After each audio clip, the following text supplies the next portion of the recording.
О, круто, у меня есть клинок убийцы, он дропнулся. Я использовал его на своем охотнике. Кто-то для разнообразия пытался якобы продавать клинок убийцы в чате в момент, когда Фэнза выходил из сети, чтобы заставить его снова на нервах зайти в игру. Короче говоря, злые игроки сервера пытались свести разбойника с ума. Благодаря таким шуткам он стал локальной знаменитостью, которая постоянно порождала мемы и шутки. В какой-то момент времени Фэнза просто пропал из игры, и дальнейшая его судьба в плане поисков клинка убийцы неизвестна. Ну и напоследок, одна грустная, но милая история о давным-давно ушедших игроках. Жил-был отец, который очень любил покупать всякие безделушки, которые он видел по телевизору. И однажды он принес домой громадную коробку с CD-дисками, наверху которой был World of Warcraft. Он проникся игрой и показал Warcraft своей дочери. Она отлично помнила первый раз, как он начал играть. Отец решил создать своего первого персонажа, который был стереотипным дворфом-охотником с ружьем. Дочь наблюдала всю ночь, как он бродил по заснеженному Дунмарогу, выполнял квесты и повышал уровни. А позже она сама к нему присоединилась и создала своего персонажа. Между ними началась семейная борьба за компьютер. Когда она была в школе, отец сидел за компом, а ночью, пока он спал, сидела уже она. Когда к Warcraft'у начали выходить дополнения, она помнила, что каждый раз, как приходила она со школы, она находила огромную коробку с новым CD-диском и установленным обновлением. Яркими были те моменты, когда выходили новые дополнения, и она с упоением наблюдала, как отец прокачивал своего дворфа в новых локациях. Но в 2011 году отец умер. Это было сложно пережить в эмоциональном плане. Она цеплялась за многие его вещи, но шли годы, она поступила в колледж, переехала в другую часть страны. Пожар в доме родителей привел к тому, что многие вещи, которые остались от ее отца, были уничтожены в объятиях пламени. После пожара она попыталась откопать о своем отце все, что могла, и сделать все возможное, чтобы вернуть древнюю учетную запись World of Warcraft. Ведь хоть отец и ушел из жизни, его дворф-охотник никуда не делся. Аккаунт удалось вернуть, от чего она была без ума от радости. Теперь каждое Рождество, уже много лет она заходит в игру, приводит персонажа в порядок, кормит древнего питомца, который не менялся годами, меняет прическу, покупает новую одежду. Далее с ее слов: «Я все еще могу вернуться назад и виртуально пройтись по тем первым снежным местам, которые мы сделали в 2008 году. Я могу вновь посетить свирепые города, которые мой отец с удовольствием показывал мне. В подземельях я могу сражаться с теми же монстрами. Даже такие мелочи, как экипировка, которую он создавал, и драгоценные камни, которые он добывал, я спрятала в банковском хранилище в игре, чтобы их сохранить. Мой отец живет в этом маленьком чудаковатом дворфе, за которым он ухаживал с 2008 года. И всякий раз, когда я скучаю по нему, Гарон всегда рядом, чтобы погулять с ностальгией и получить немного серотонина». Ну что же, по сути, на этом все. Благодарю вас за просмотр. Удачи!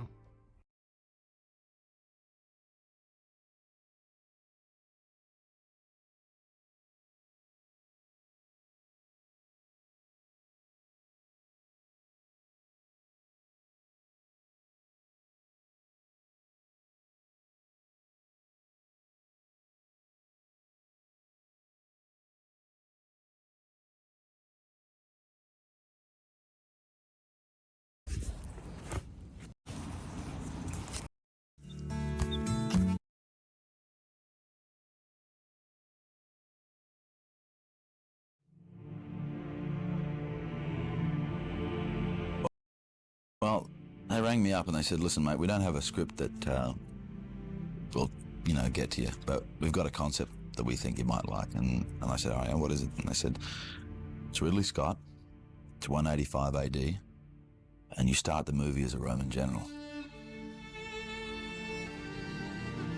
Ridley Scott's original Gladiator, winner of 5 Academy Awards, 5 BAFTAs, runner-up to the second highest grossing film of 2000, may seem like this really tight revenge narrative with a strong emotional arc and a perfect ending, and it is. At its core, the movie's story is elegantly simple and remarkably ageless. It's not overly political. It follows a single man's journey from beginning to end on a mission to avenge the death of his wife and child, but almost none of that journey, in the details where it mattered most, in the capsulation of events and moments, nor even in the dialogue that is best remembered, existed on the page before principal photography on the film began.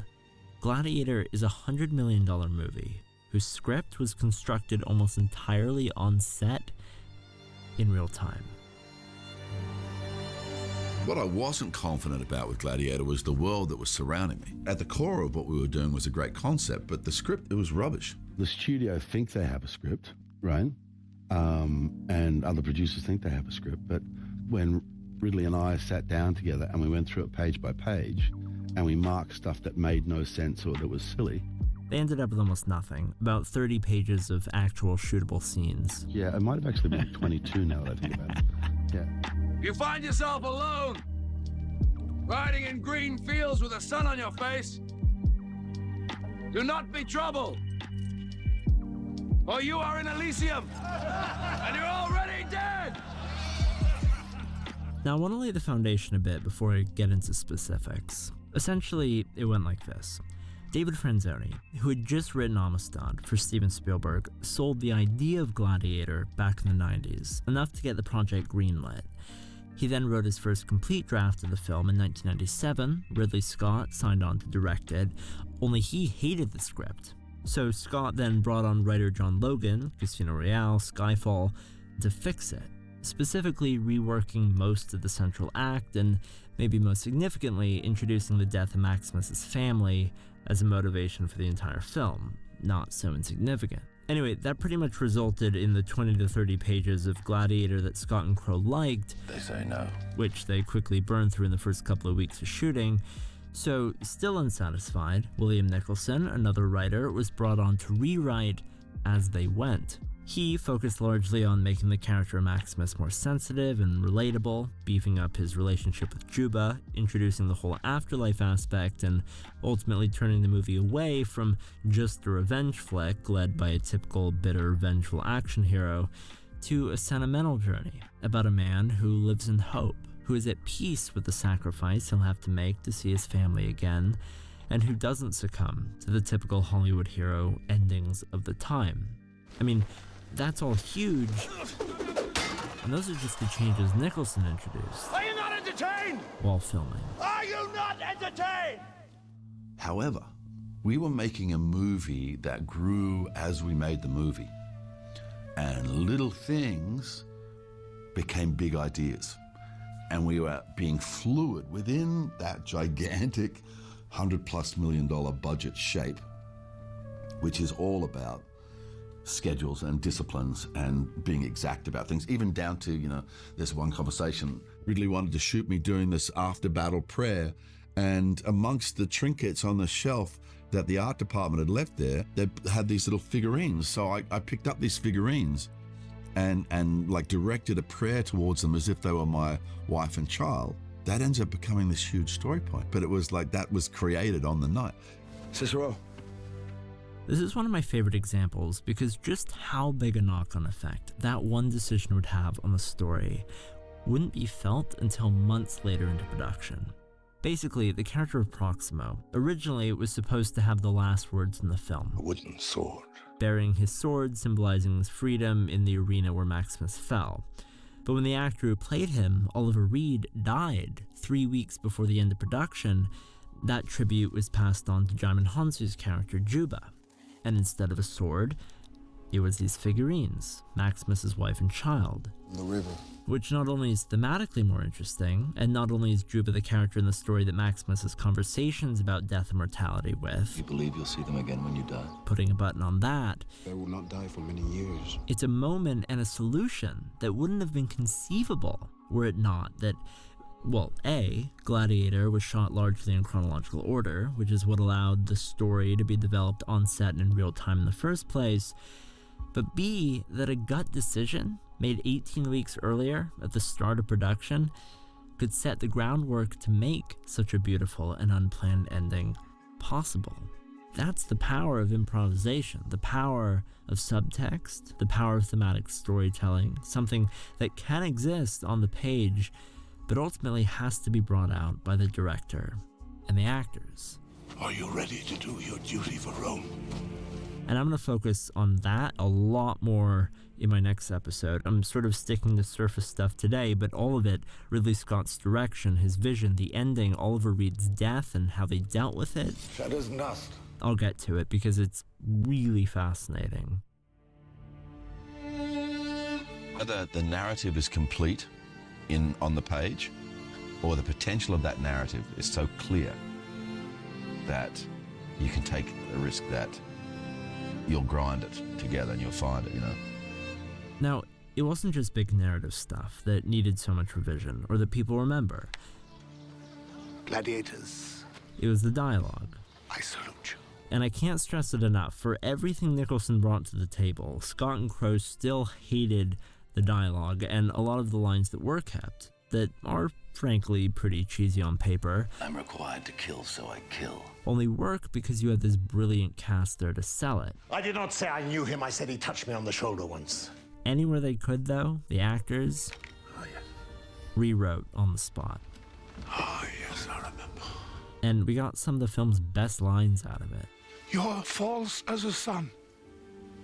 Is my failure as a father. That line came up with it between takes. A perfect pinning to that scene makes the patricide moments later all the more bitter. The phrase strength and honor. Strength and honor. Strength and honor. Strength and honor. One of the key lines in the film. Crowe came up with it, based on an old school motto. Maximus's description of his home, Kitchen garden that smells of herbs in the day. Jasmine in the evening. based on Russell Crowe's real home in Australia. Am I not merciful? That line was also ad-libbed, and Connie Nielsen's response to it genuine. Am I not merciful?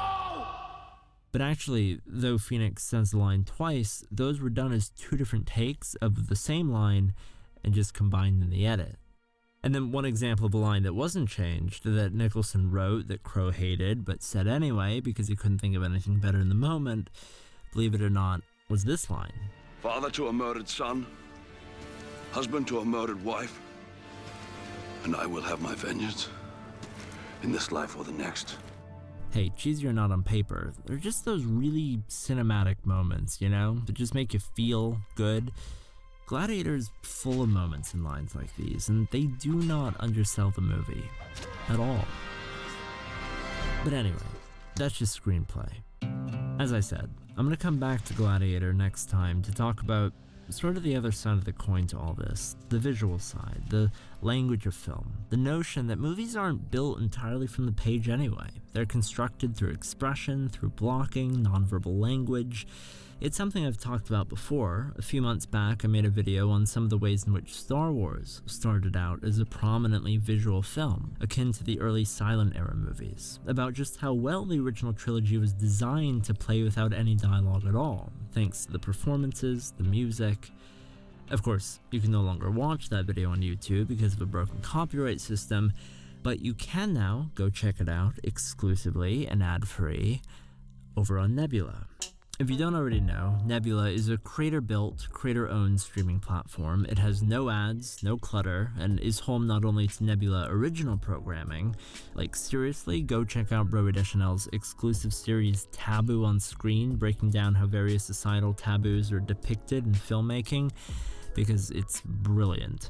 But also tons and tons more exclusive, extended, and early content from other film essayists including Thomas Flight, like Stories of Old, The Closer Look, and, as of recently, me. Subscribing to me on Nebula not only means supporting me, my work, and the videos I want to make in a more sustainable way, it also means access to most of my content early, watching all my videos in their entirety without ads, and like with my Star Wars video, access to episodes that are no longer available here on this platform. If you join Nebula with my code, you can get 40% off a year's subscription, which comes out to just $36 for the year if you go to go.nebula.tv/cinemasticks. I'm Danny Boyd. I'll see you there.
Jackie, pack up.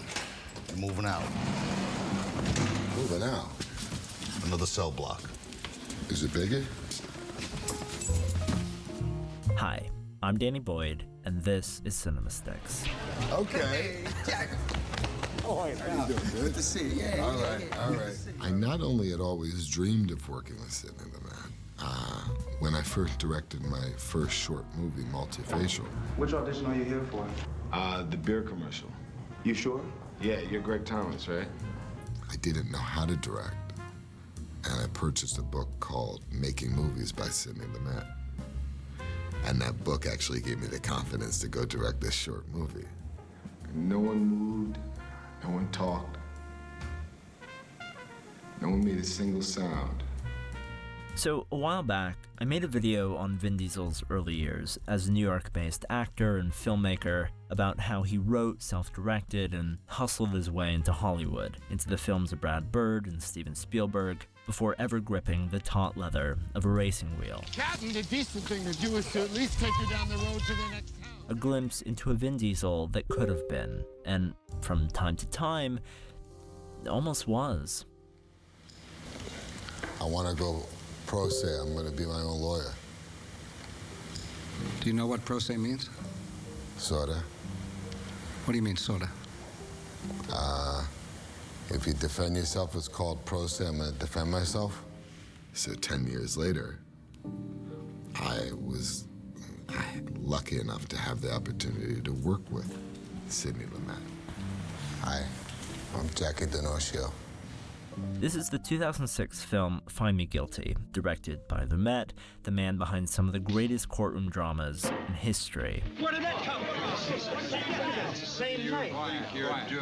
And no, objectively, no, this isn't one of them, but the movie has got charm, a lack of self-seriousness, and a cast of voices I could listen to for hours. Members of the jury, by law, you have to be able to see the witness box. Can you all see the witness box? It's the true-to-life story of Jackie D'Onofrio, a New York-based mobster and hustler who, against all better advice, represents himself at trial and eventually wins over a court, a jury, a judge, 19 co-defendants and their lawyers through charisma, humor, sincerity, and genuine goodwill. I want to apologize for my action in court before. I want you to understand. Whatever I said, I meant no disrespect to you. And honestly, I respect you more than any other judge I ever faced. I faced a lot of them. That's exactly what Vin Diesel and his performance in this movie does on the meta level also. To join their list of witnesses and lie about these men. Objection. Sustained. Mr. D'Onofrio. What? It starts off uncertain, a seeming liability, a shtick, a risk to the proceedings, and ends up the absolute star of the show. And yes, before you ask, this is unequivocally a story about family. Okay, so I don't think I could even begin to talk about a Sidney Lumet movie without first mentioning his staging. I made a whole video about it for his 1974 adaptation of Orient Express, and it's a huge part of what allows the performances in his movies to exist in the way that they do. Gripping, a little raw. Please, quiet down, please. You'll all get a chance to talk. And not too removed from the theatricality of live, well, theater, where Lumet's directing career began. Lumet favors wide shots and clean, complex character compositions. Was it my daughter in that house? Makes sense, as the courtroom is, in essence, a stage. The jury its audience, and the witnesses and defendants and lawyers its players. How do I look, good? Sometimes the emotion between players is intimate, and the camera and their vocal intensity will reflect that. Do you believe that I still love you? No. While other times it's large and meant for the whole room. How long I known you guys? I've known them since we were little babies. I love these guys. They're all I got. But always, while in court, any relationship that does exist is a relationship being observed. By us, by the jury, shots are held long above average, cutting won't always save an argument or a joke. And they were trying to fill your mind with so much baloney that in the end, you think, oh God, there's so much there has to be something to it. Not to say every scene in Find Me Guilty takes place in court. Interwoven are tighter moments that play out on a fundamentally different level. This scene, where Diesel finds out his mother has died, is acted completely from behind his hands. It's too late. And it's good. Then on the flip side, there's the humor, when and where it hits. Vin Diesel said he didn't set out to play the character comedic. He strove for Jackie D's truths. Jokes were incidental, and when they land, they land. Extravagant! Do I look extravagant? When they don't, they don't. This ain't even my hat. Like I said, there's a rockiness towards the beginning of this movie. It's like culture shock. I don't know if it's brilliant or a complete accident, that my experience watching Vin Diesel's performance, every time that I do, goes through the exact same journey as the court's experience of watching this character that he's playing. That shift in thought from who on earth allowed this to happen, who let this guy go up here, represent himself, put all of our futures at risk, / who gave Vin Diesel a hairpiece, told him to put on 30 pounds of sugar weight and pretend to be a gangster. Because that's what that table wants me to be. To, I can't believe that that worked. And I think that's exactly the point. It's a complete transformation in performer, in expectation, in character. We know it. You hungry? And the film knows it. From opening statement. I'm not a gangster, ladies and gentlemen. I'm a gangster. To closing argument. That I'm not a gangster, I'm just a gangster.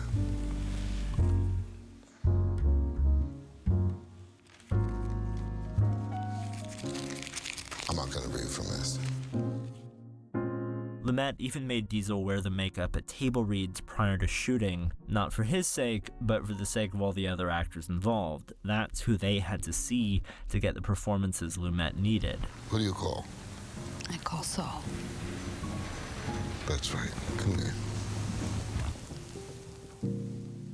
Now, does Vin Diesel really transform into the real guy? I don't know, but he does transform into somebody. He studied tapes, he met the man, had conversations with him, developed a physicality for him, opted to gain the weight and not wear a bodysuit just to give himself more control over the movements he'd rehearsed. For the character, he committed on an unlikely level and created something distinctly different, yet distinctly his own. And part of that was him, part of that was Lumet's direction, and part of that was what Diesel took from Lumet prior to the picture through learning directing from Lumet's book, Making Movies, as he mentions, one of the definitive introductory texts on filmmaking.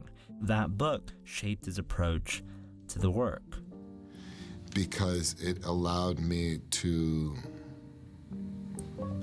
in some ways, understand what the director's job is or the director's mandate is. It allowed me to work on every role that I've ever been given. I'm a strong advocate for actors taking the roles that they're about to play and customizing them slightly for themselves. This movie, multifacial, a few others, offered some odd insight into some alternate reality career somewhere out there that I would have loved to have seen play out, get refined. I don't think Find Me Guilty was ever going to be the next 12 Angry Men, but it did surprise me, and every time I watch it, I find it very hard not to love it when I'm done. What did he say? I didn't hear the punchline. So if you do go out and you start it, all I can say is watch it through. Think about how you feel about this guy at the beginning, then think about how you feel about him by the end. Because if nothing else, I don't think it'll be the same. I'm Danny Boyd. Thanks for watching. We need to shut the curtain. Mark it. Hey everybody, today's video was brought to you by Mubi, a curated streaming service dedicated to elevating great cinema from all across the world, from iconic directors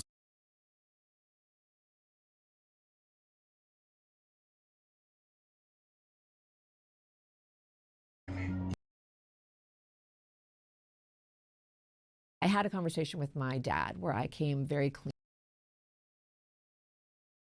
It was the same. I was relieved to get this diagnosis. I was relieved to see myself in your story because I've always felt that there was something off, and now I had a name for it. And I also knew that I wasn't alone. There were at least enough people out there like me to justify a psychological disorder. Towards maybe the end of college, I had a conversation with my dad where I came very clean about the way that I was not feeling and the things that I was doing. And it was his suggestion that I see a therapist who did a clinical assessment on me, and then I was given the PCL.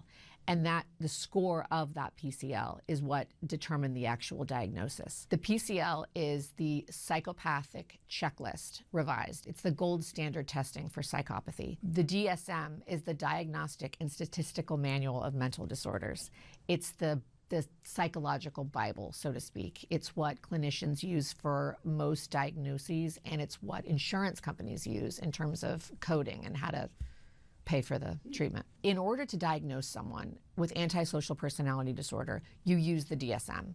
And this is someone whose behavior is the huge driving force. You're going to see a lot of impulse control issues. They don't really respond to punishment or correction at all. It's the same behavior over and over again. In order to diagnose someone as a sociopath or a psychopath, you cannot use the DSM.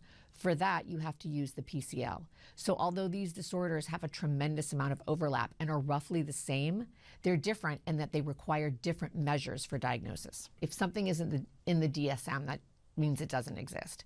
When that's not true, there are many disorders that aren't in the DSM because they need a more complex measure to test.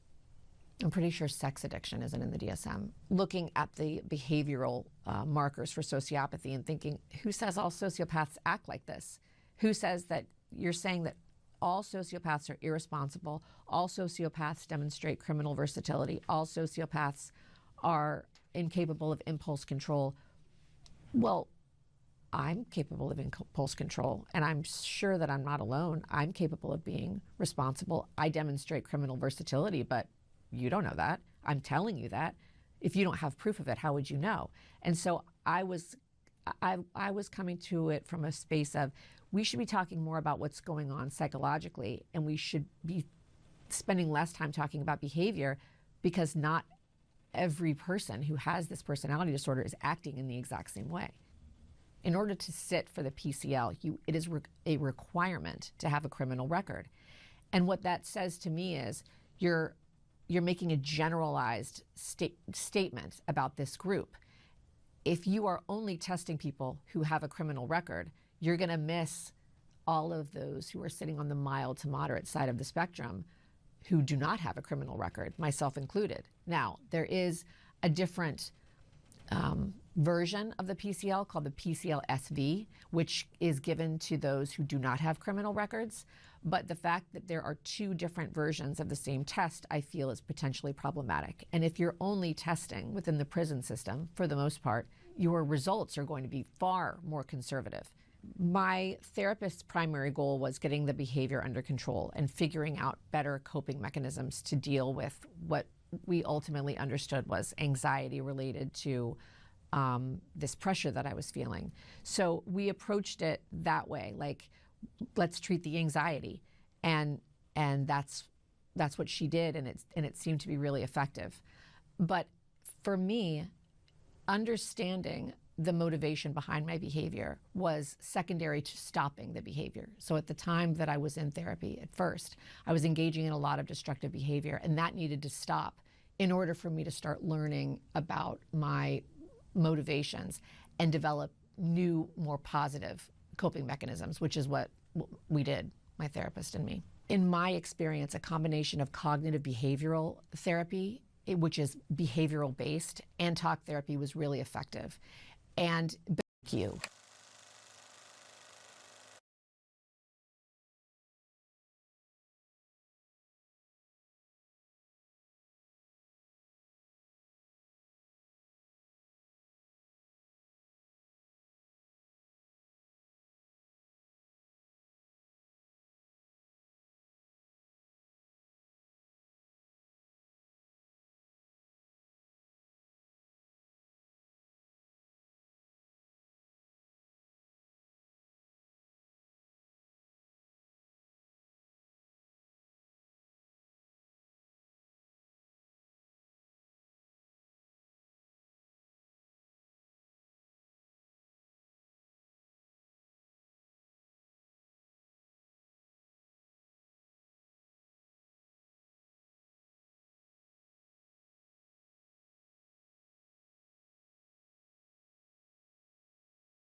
Hey, I'm Danny Boyd.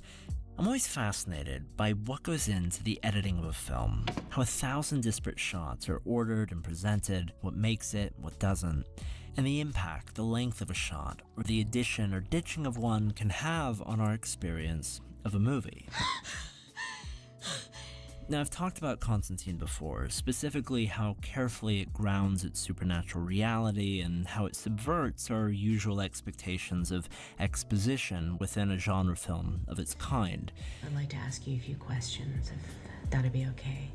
I'm not really in the talking mood right now.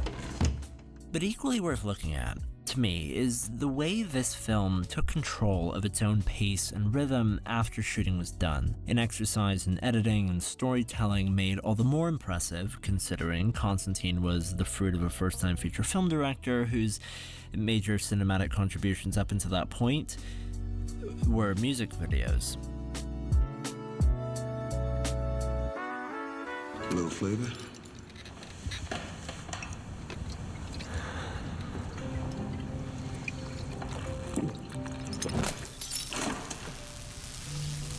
The thing about when making a movie that I found is that you go through such severe ups and downs. I like it, I like it, I like it, it's okay. Oh, it was all right. Ups and downs. I like it, I like it, I like it, it's okay. Oh, it was all right. And that was actually one of the biggest sort of eye-openers for me, because music videos go by so quickly, you know, and they're on the air and off the air and sort of forgotten. And it's fine and it's fun and you can learn and you can tell little stories, but you're also always sort of ruled by the song, by the tempo, the pace, the tone, the energy of that song. And, you know, for me, the feature film was free. Or is it another one of your cons? Look for yourself. Now, we've all heard it. A film is made 3 times, in the script, in the shoot, and in the edit.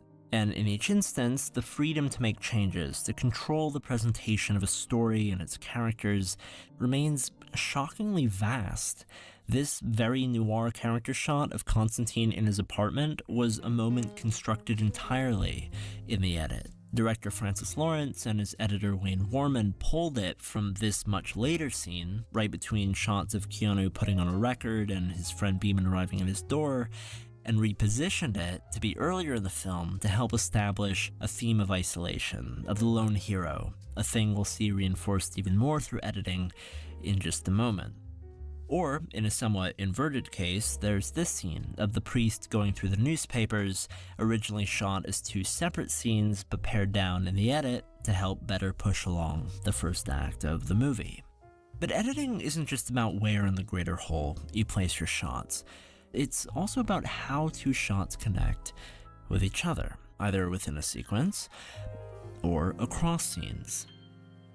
That earlier shot of Keanu looking up was originally designed to be motivated by the subsequent shot of Beeman showing up at his apartment, but after it was replaced, his gesture with a new context would take on a new meaning, drawing a subliminal link between Constantine and the introduction of Angela, our other protagonist, in the now subsequent shot in the confessional. Bless my Father, for I have sinned. This off-screen connection between our characters before they meet actually becomes a very subtle but deliberate motif throughout the opening bit of the film, with Constantine's scenes often being forced left to right and Angela's right to left, until finally their paths converge, physically for the first time at the elevator. Hold the door. You're going down. And if I can help it. Adding yet another layer to the mix, though, those scene-to-scene connections can be even further enforced using sound. Listen to the way the cat's meows in this scene are synced with Keanu's coughs following it. But of course, editors and directors don't just edit things together. They edit things out. Sometimes scenes are cut for logic. This late scene in the hospital was shortened significantly because of simultaneous events going on in the other room, Angela being drowned. If 2 scenes are happening concurrently and one of them has a time limit, that matters. Or a scene might be cut down because it simply shows us something we don't need to see. There are a couple instances of this. I talked about the bathtub scene in my other video, but a particularly great example of good cutting out is in this scene here, of Angela watching the tape of her sister. Subsequent shots originally showed her looking up who Constantine is and tracking him down, but they were cut since A, she already had enough information to go on from earlier, and B, therefore, they were at this point just serving as needless exposition for the audience anyway. Plus, cutting those shots out meant cutting this final shot out, which meant getting to end the scene like this. So sometimes cutting things down just makes for a greater scene, while other times scenes are cut for pacing even though they're great. I particularly like this deleted sequence of Angela watching the tapes another time before her sister's hand comes up and rests on her shoulder to comfort her when, in fact, there's no one really there. But maybe the most significant cuts to any film are ones that cut out entire characters or story threads. In the original vision of Constantine, after our character learns he's got lung cancer, we would transition to this scene in a hotel room with Michelle Monaghan. Nothing out of the ordinary in my day-to-day. The scene was taken out because Francis Lawrence thought it made the character of Constantine seem less lonely, a trait, as we saw accentuated with that cigarette scene, he wanted to make sure was pushed to the forefront of the film. But cutting Monaghan's introductory scene had a knock-on effect, forcing her out of other scenes as well, like the club, the hospital at the end. This was your plan? Until all that remained was a single close-up and line of dialogue. Holy water? The decision to put emphasis on Constantine's isolation, though, to control that perception of his character through editing, affected the film's ending as well. The movie originally closed on a cemetery sequence with Constantine and Angela together, but Francis Lawrence decided he wanted the film to end on Constantine by himself. So he finished it here on the rooftop and stuck the cemetery scene in a post-credits tag, cutting Angela's shots out of it entirely.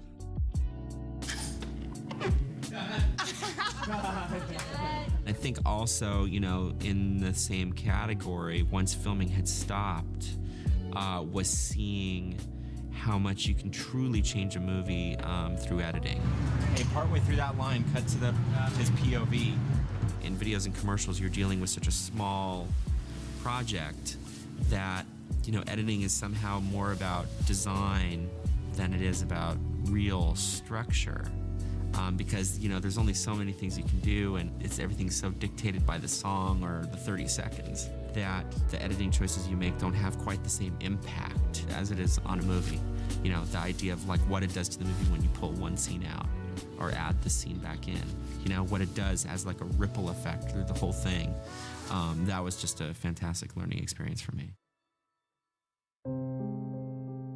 As I mentioned last time, Constantine as a movie is fairly minimalist. In addition to all that was cut in post-production, some of the film's biggest action sequences were also cut prior to production for budget, including a big car chase in place of the office breakout, and a whole Turkish prison escape set piece in place of the intro. And ultimately, I think Constantine is all the more understated and confident for it. The film utilizes a very neat script, exceptionally committed performances, and the power of the edit to fashion a good balance of character, action, and information. A huge part of why I think, differences from its source material aside, Constantine has become such a cult hit in the years since its release. That, and, well, it's got one of the greatest on-screen depictions of the devil in any film ever. So I've heard. Well, when you cut too deep, you cut the tendon. Finger movement goes out the window. Let me help you. And also Gabriel. You're fucked. As always, I'm Danny Boyd. Thanks for watching. Hey everybody, thank you so much again. I've got brand new member perks over on my Patreon, including access to cut content and a members only Discord. If you have the means to make a pledge and to support the channel, please do consider going to patreon.com/cinemasticks. As you know, it's just me behind the scenes, and your help really does go a very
После просмотра «Револьвера», кроме вопроса «что за хуй?», у зрителя, как правило, возникает еще парочка. Кто и что в этом фильме является реальным? Мистер Голд, Зак и Ави – это реальные люди, это альтер-эго главного героя или это идеи? Какие события фильма были вымыслом, а какие произошли на самом деле? Забегая наперед, отвечу, в этом фильме существует только две сущности – Мистер Голд и главный герой. Все остальное не более чем абстракция, и она становится невероятно очевидной и простой, если принять во внимание комментарии к фильму от самого Гая Ричи. «Револьвер» — это фильм о торжестве сознательного над бессознательным, а также об эволюции сознания и личности.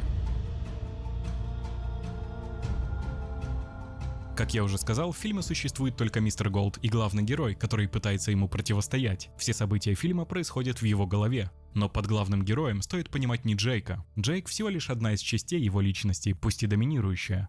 Джейк Грин – зеленый, Дороти Мака – синий, Лорд Джон – красный.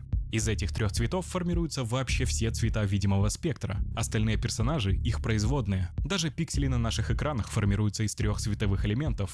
Как говорит Гай Ричи, зеленый – это центральный столбец в спектре, а имя Джейк содержит в себе все виды числовых значений. Все герои истории представляют определенные характеристики человека, разные аспекты нашего сознания, а также различные пороки. Если Джейк находится в середине и является более усредненной чертой, то Мака и Джон – крайности. Вместе с тем, как говорит Мака, над всеми ними находится Мистер Голд, золотой. Он оказывает давление и влияние на все стороны нашей личности, на все аспекты нашей жизни, что также подтверждает Ричи в интервью. Когда Джейк попадает в больницу, ему ставят капельницу, соответствующую его цвету – зеленую. Однако рядом с ней мы также видим и золотую капельницу. Это говорит о том, что каждый аспект нашей жизни находится под влиянием того, что олицетворяет Голд – ложное «я». По ходу фильма мы узнаем, что есть только два человека, на которых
про Тарковского. Вероничка разбирает искусство Тарковского. Я вообще охуел.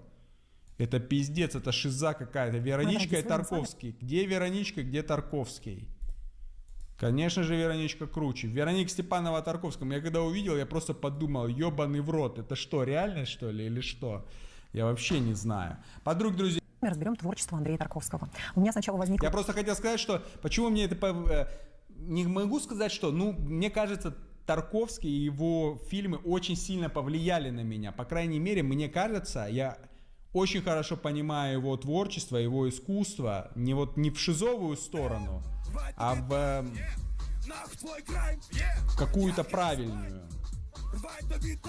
И я очень любил одно время это. Короче, Андрей Тарковский это, конечно, легенда. Не буду вот эту дрочь разводить, да, что он гений там и так далее. Но он, конечно же, человек Для кино сделавший очень много. Человек, который, наверное, создал жанр поэтического кино. Человек, на которого заебали уже дрочить вот эти все люди. Эрзац, Тарковский, Звягинцев.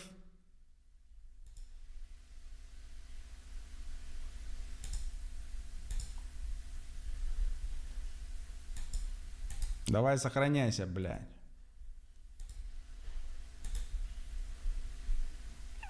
Что-то не сохраняется. Ну ладно.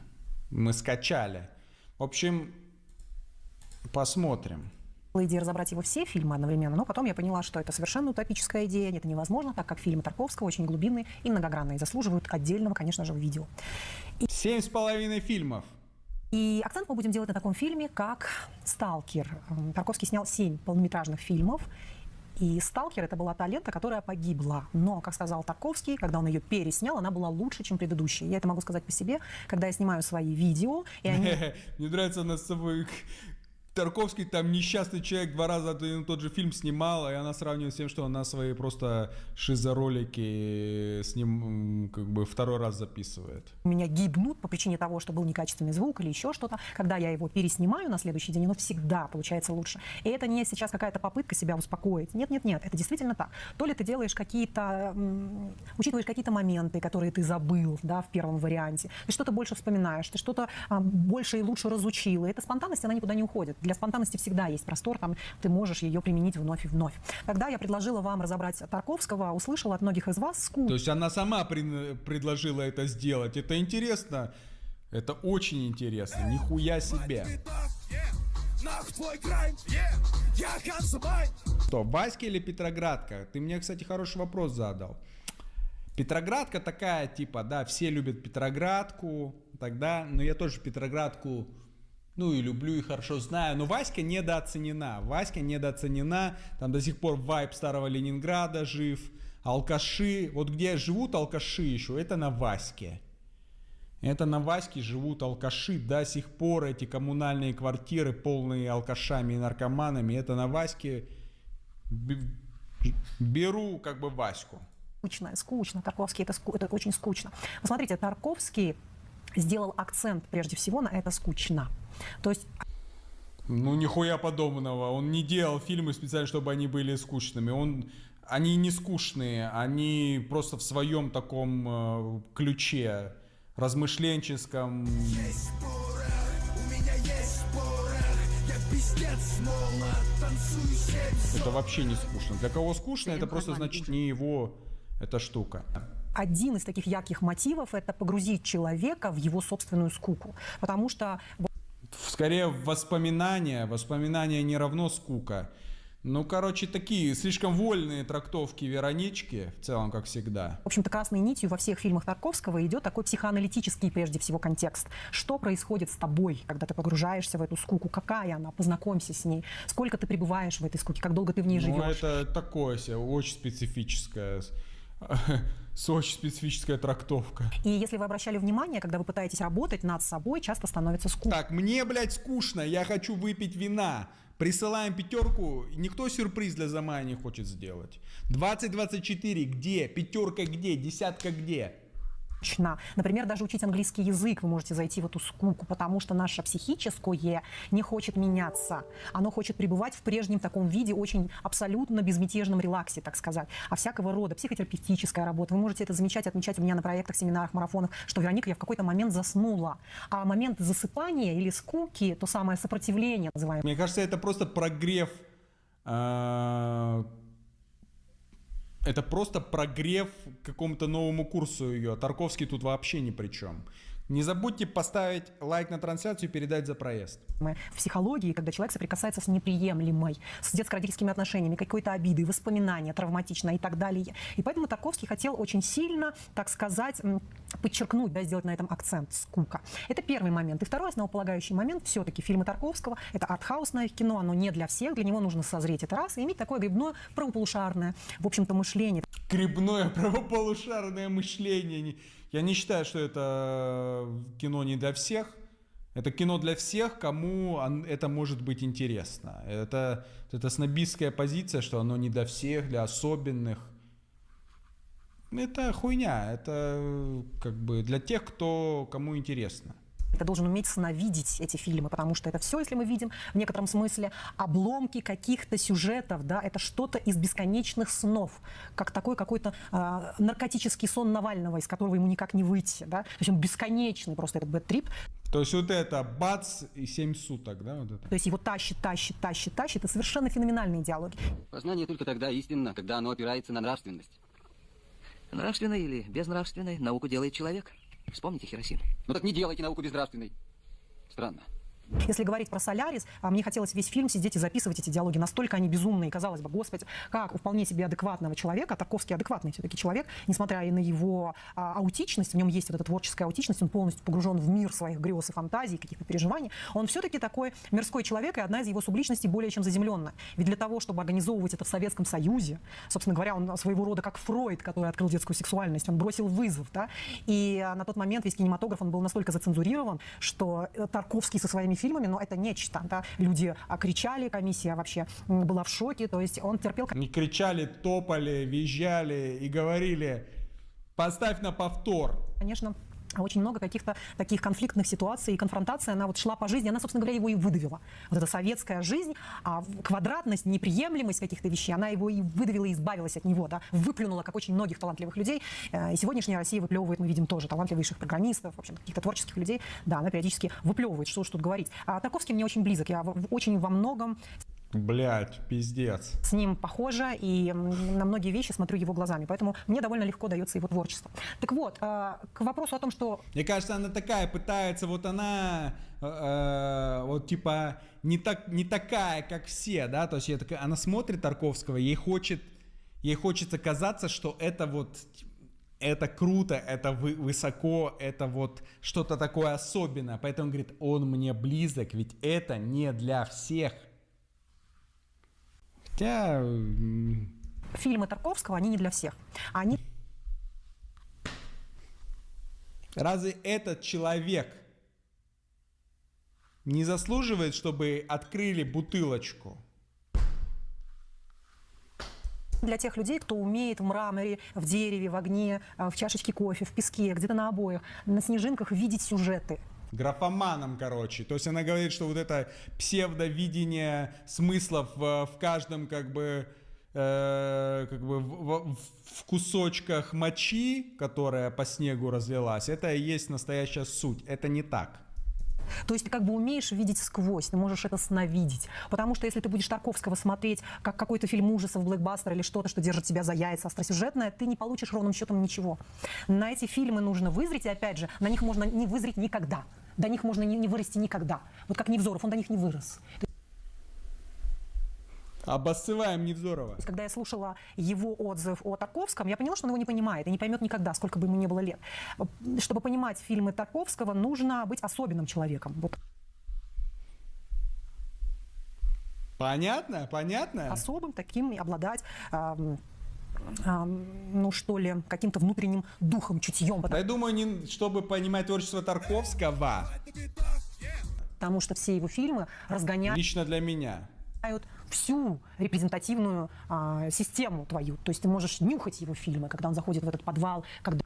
И, конечно, круто, что ты сводишь славу КПСС к тому, что это человек, который высмеивает Оксимирона. Был пойман за руку. Да, он смотрит, думаешь, боже мой, где он берет эти помещения, откуда он взял эти шарики, откуда эта жижа, вода, какой-то бензин, вечное молоко, собака лежит это молоко, откуда вообще такие безумные идеи и так далее, да. Соответственно, вот такой вот момент. Я обязательно себе ставлю его, значит, ставлю его фотографию себе обязательно, потому что он, во-первых, на папочку моего похож, просто дико похож. Вот и все, почему она, потому что папочка, а к ее папочке у нее, скорее всего, сексуальные какие-то подтексты происходят.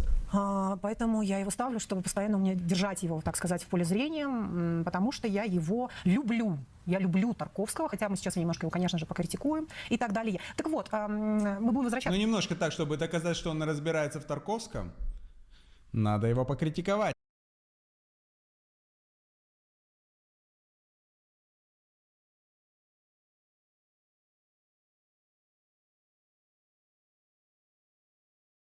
Слово фест 2015. 7 лет назад. В октябре будет... 8 лет будет в октябре. Ебать. 8 лет. 8 лет будет в октябре этому великому батлу. 8 лет, это почти 10. Какой же ужас, как время летит. Полторашку на батлах включать или не канает, как вы считаете? Прямо сейчас здесь основатель краснодарского филиала и основатель слова, и организатор питерского филиала схлестнутся здесь на слово фест 2015. Сделайте максимум шума!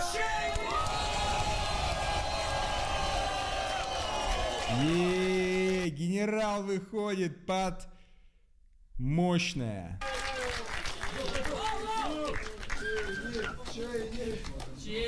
А теперь сделайте максимум шума! А для Сергея PLC будет шум максимум или не будет? Я не понял.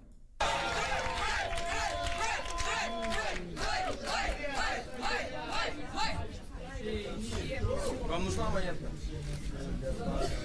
Давайте я начну. Нихуя себе, давайте я начну.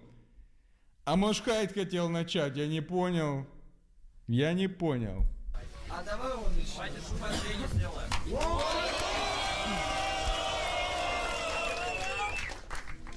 Слушайте, сэр, ведь вы не Байрон или Блейк, зато я тут как Пушкин Дантесу бездушно лезу на того, кто вдруг стал трушным, как Децл, просто спалив американцев, будто пушки Кортеса. Не уготован тут богом адок, подобно Гоморья, достучался до небес, теперь я сдохну у моря.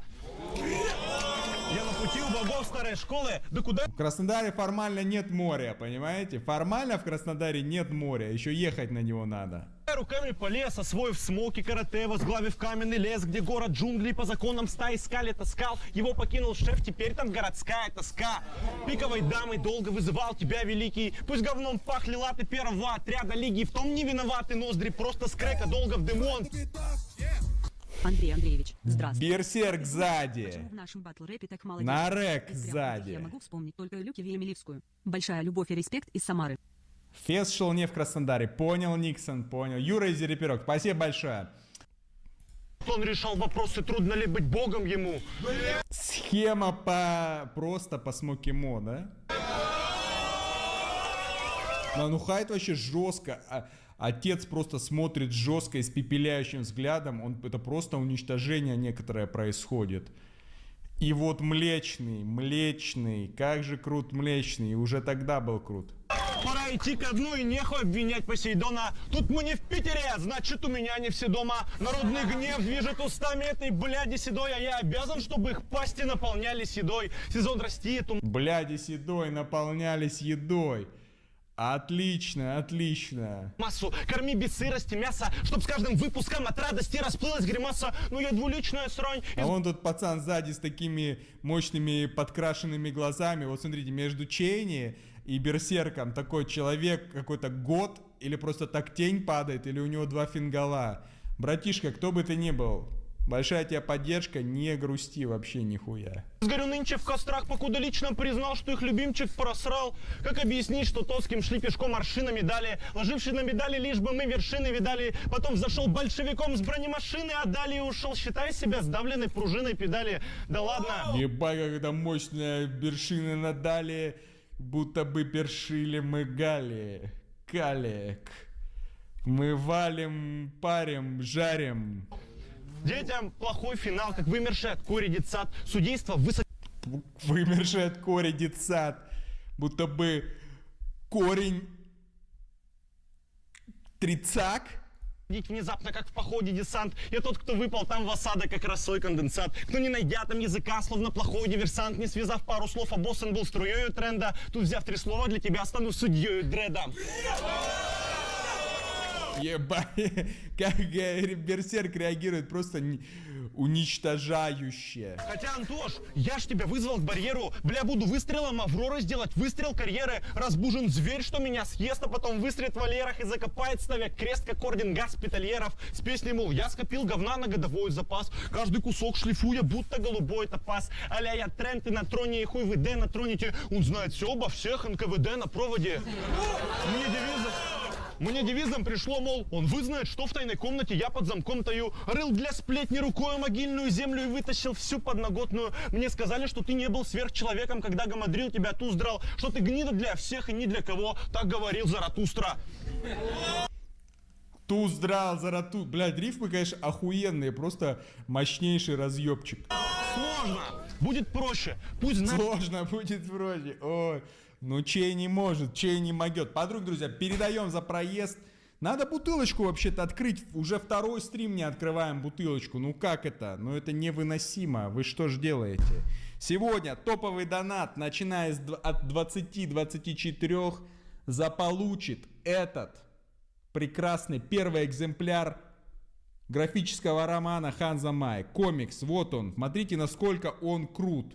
Это пиздец, как круто. И вы его продадите очень дорого потом, когда-нибудь однажды. Все, как я у петуха увел подругу, отрубил голову, пуская кровь струей по трупу. Я потрошил ее, пока она не охладела. Разрезая труп, я чувствовал, как пахло тело. И я постиг, для чего богом твари созданы эти. Кладу в тарелку мать, зажарив ее в собственных детях. Просьба особо впечатлительных излишне не жмуриться. Именно так с нуля готовится яичница с курицей. Яичница с курицей. Чей не пошутил? Я уже вижу, как точит лясы толпой, мол, отправляйся домой, мол, самоволк из долбой, в котором я Соломон. Давай руби правду матку с плеча а-ля Соломон, что мои рамки ты знаешь лучше меня самого. Я сразу тайну раскрою для вас, Холмсы и Ватсоны. То, что крутится в моей башке сверлом трепанации, силой мысли магистра армию клонов победив. Плох не юмор, плох его полный шаблонов примитив. Раздув родную историю, будто ветер опричины, как с работы над ошибками стал метить в отличнике. Мальчик с нашей школы, выросший на шоу-цирке, став выше классом, когда год назад прошел цифры. Но нахуй этот вызов, объясни нам полностью. Вот шумят нормально, на панче шумят, что? Оксимирону не нравилось, что?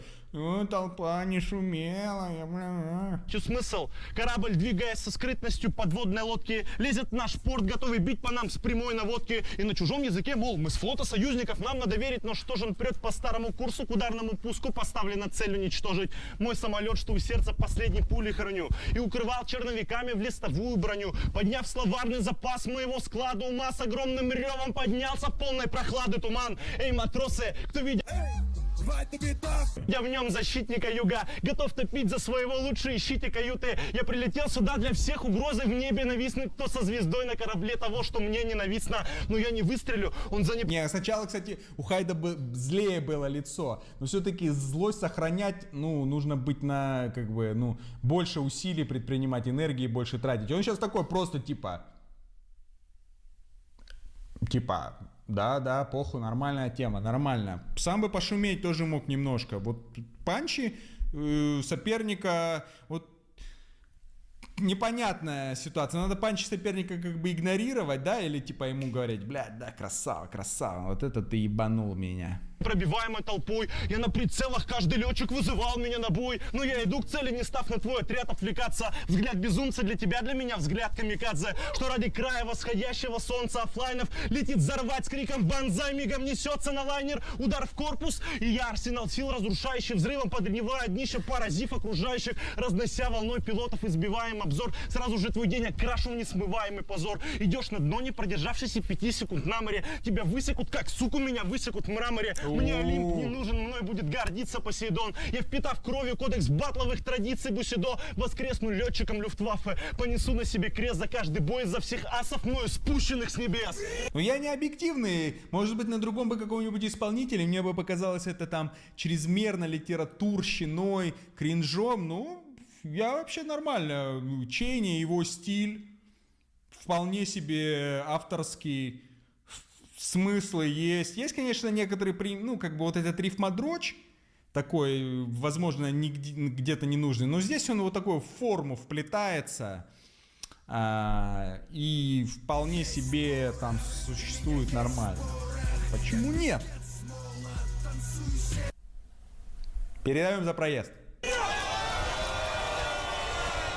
Ну, пока Ну а пока я прилетел сюда с истребителем сопровождения, ну не чтобы у псевдо-отца на глазах оправдаться за право рождения, а чтобы пожаром от тарана, скрасив сучьи экраны, в их глазах мы оба сдохли от полученных ран. Награда светит не посмертную медалью отнюдь. Это храм старого формата так придали огню, и скоптили небо старики, что слышно с Невской реки. Мы видим дым костра, да здравствуют текстовики! Слава! Текстовики! Текстовики!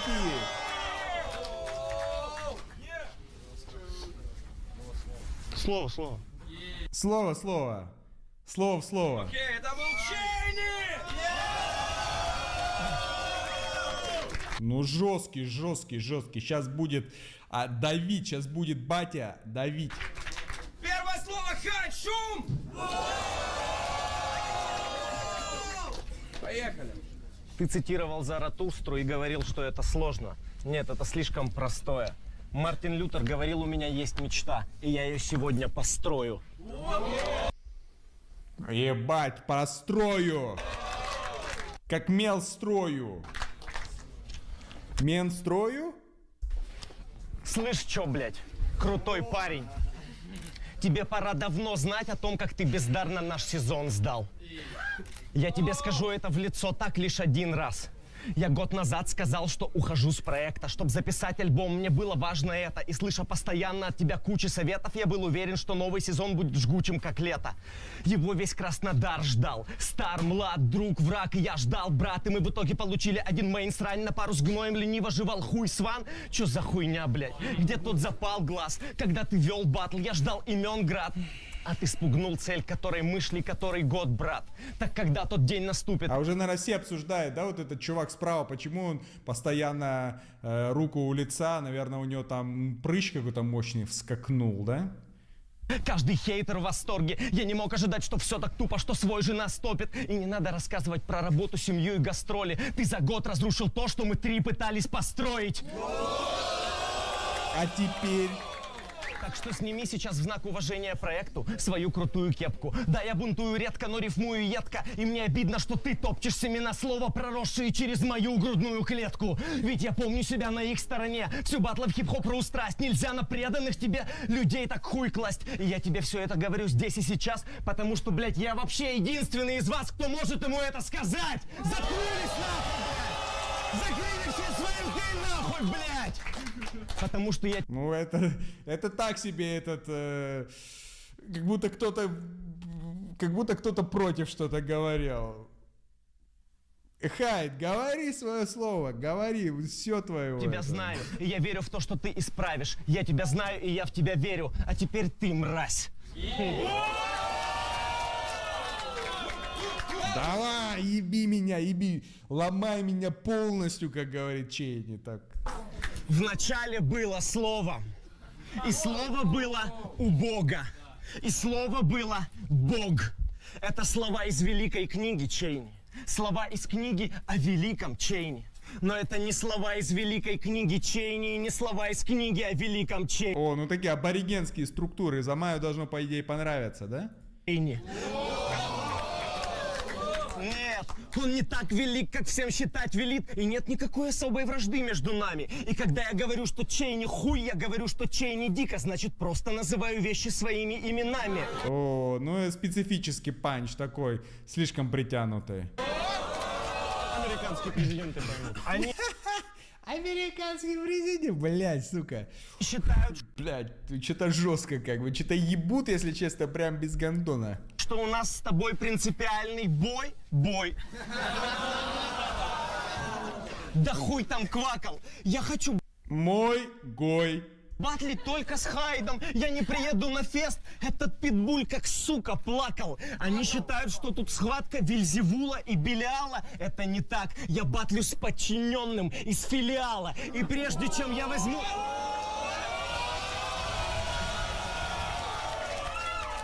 Это не так, я батлю с подчиненным из филиала. И прежде чем я возьму тебя в прогулку по миру боли, нам нужно соблюсти формальности. Чейни, ты уволен. Это сильный ход был, да. А ты тоже уволен, дружок. Денис, Ты правда приехал сюда за короной? Решил, что ты чей-то наследник, и тебе ее преподнесут с уважением? Намерен расправиться Дэн с обороной и с Хайдом, что между Дэном и Хайпом посредник. Да, незавидное у меня положение. Питбуль кромсать меня готов, пустить в окрошку весь мой бестиарий с чванливым питерским пренебрежением. С берсерком молят Одина и всех других богов, но я их застрелил еще на прошлом фестивале. Такая вот игра на опережение. Знаете что? Этот охотник на монстров моих не пугает. Чейни вроде интеллектуал и в то же время быдлачок. Таких не бывает. Ну блин, это как бы я что вроде такой быдлачок на стриме, токсик. Но я не быдлачок, наверное, я токсик просто такой. Блядь, за проезд никто не передает. Подруг, друзья, передаем за проезд. Не все, кто не передал, вот слушайте меня, все, кто не передал за проезд, я проклинаю вас. Вы нехорошие люди. И я не шучу. Ты обычный задрот, который на батлах кичится, что он нереально крутой. Такие, как ты, не могут начать мочиться, когда кто-то стоит за спиной.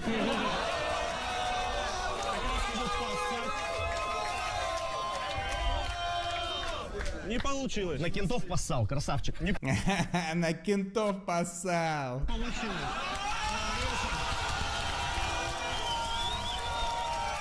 Это было жестко, кстати. Это было жестко, это было реально жестко. За проезд. С обоих сторон.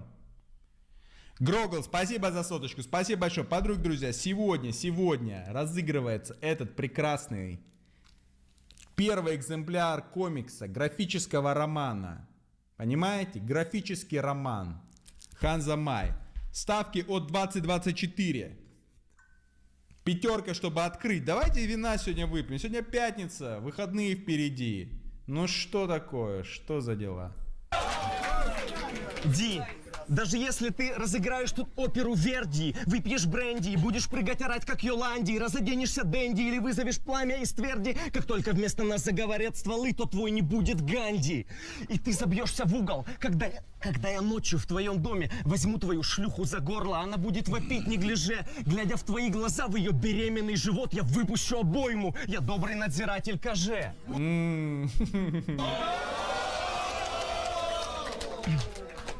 Кто русские рэперы поймут. Так что, когда он предложил мне батл, я искал выходы, секреты, заклинания, элементы. Все было долго сейчас перебирать. Подсказки и ответы, тайны, эксперименты. Я их не буду повторять, чтоб не перевирать. Я побывал в сотнях миров и легионах измерений. Я видел вещи и людей, и миллионы изменений. Из раздвоений и слияний.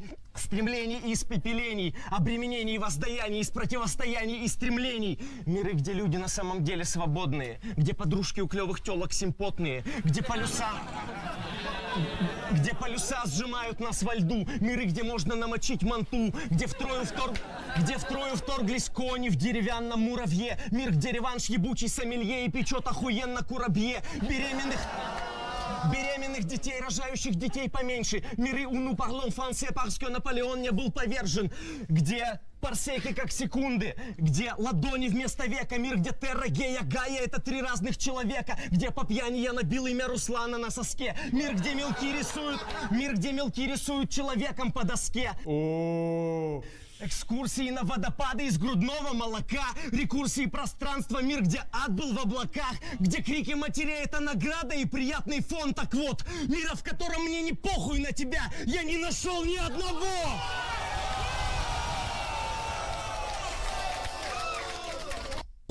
Блядь, это всегда хорошо. Это всегда было хорошо. Это было...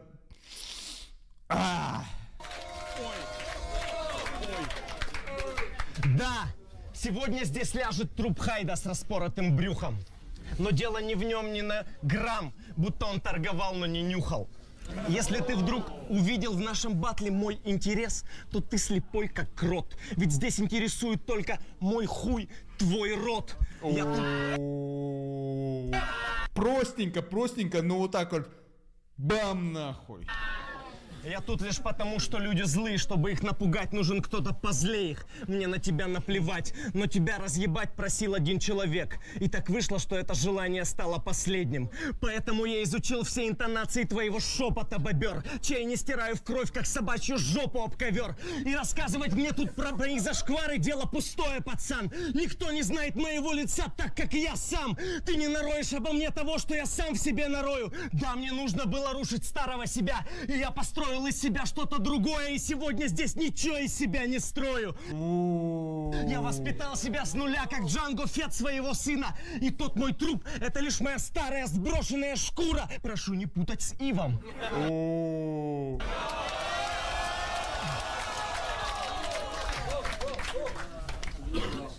Так что хоть ты и серьезный пацан, и меня изучил поклеточно, создал формулу сам.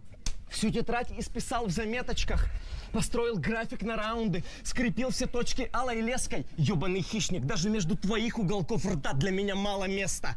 Поэтому на твоих схемах крен и перекос, пока на моей шее вены варикоз. Приехал свергнуть тут кого-то, но не надо нам навязывать тут свою веру, Берлиоз. Думал, полает полчаса, уедет в Питер моська в орденах. Не выйдет, я верчу на хуе твою ось координат.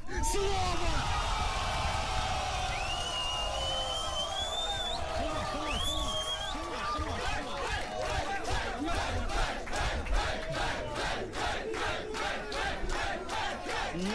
Это хорошо было. Раунд, конечно, тут за Хайдом. Учений больше, панчей, больше вот этого всего. Но вот Хайд умеет работать. Как в батле потом также было. Вот тоже похожий очень батл был, похоронил с Хайдом, да. Похоронила выше уровень текста, выше панчи, лучше все, но они вот как бы сливаются воедино, и вот какими-то такими нюансами Хайд может подзабирать даже больше, хотя у него часто, да, вот какие-то терчения, испепеления и так далее. Тут, конечно, за Хайдом раунд, тут за Хайдом.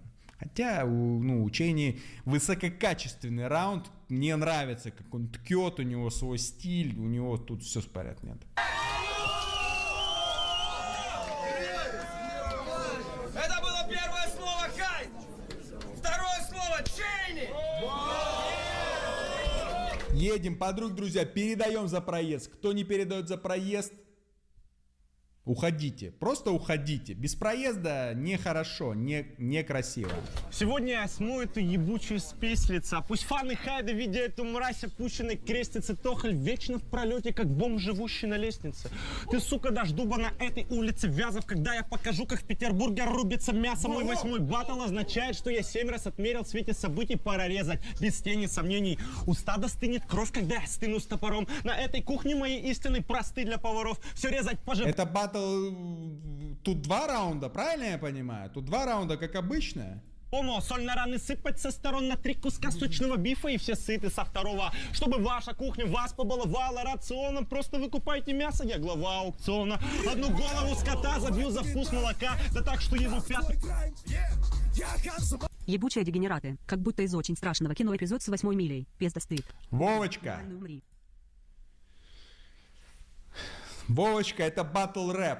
Это батл рэп. Такой вот жанр. Подруг, друзья, косаряне... На крови не уйдут с молотка.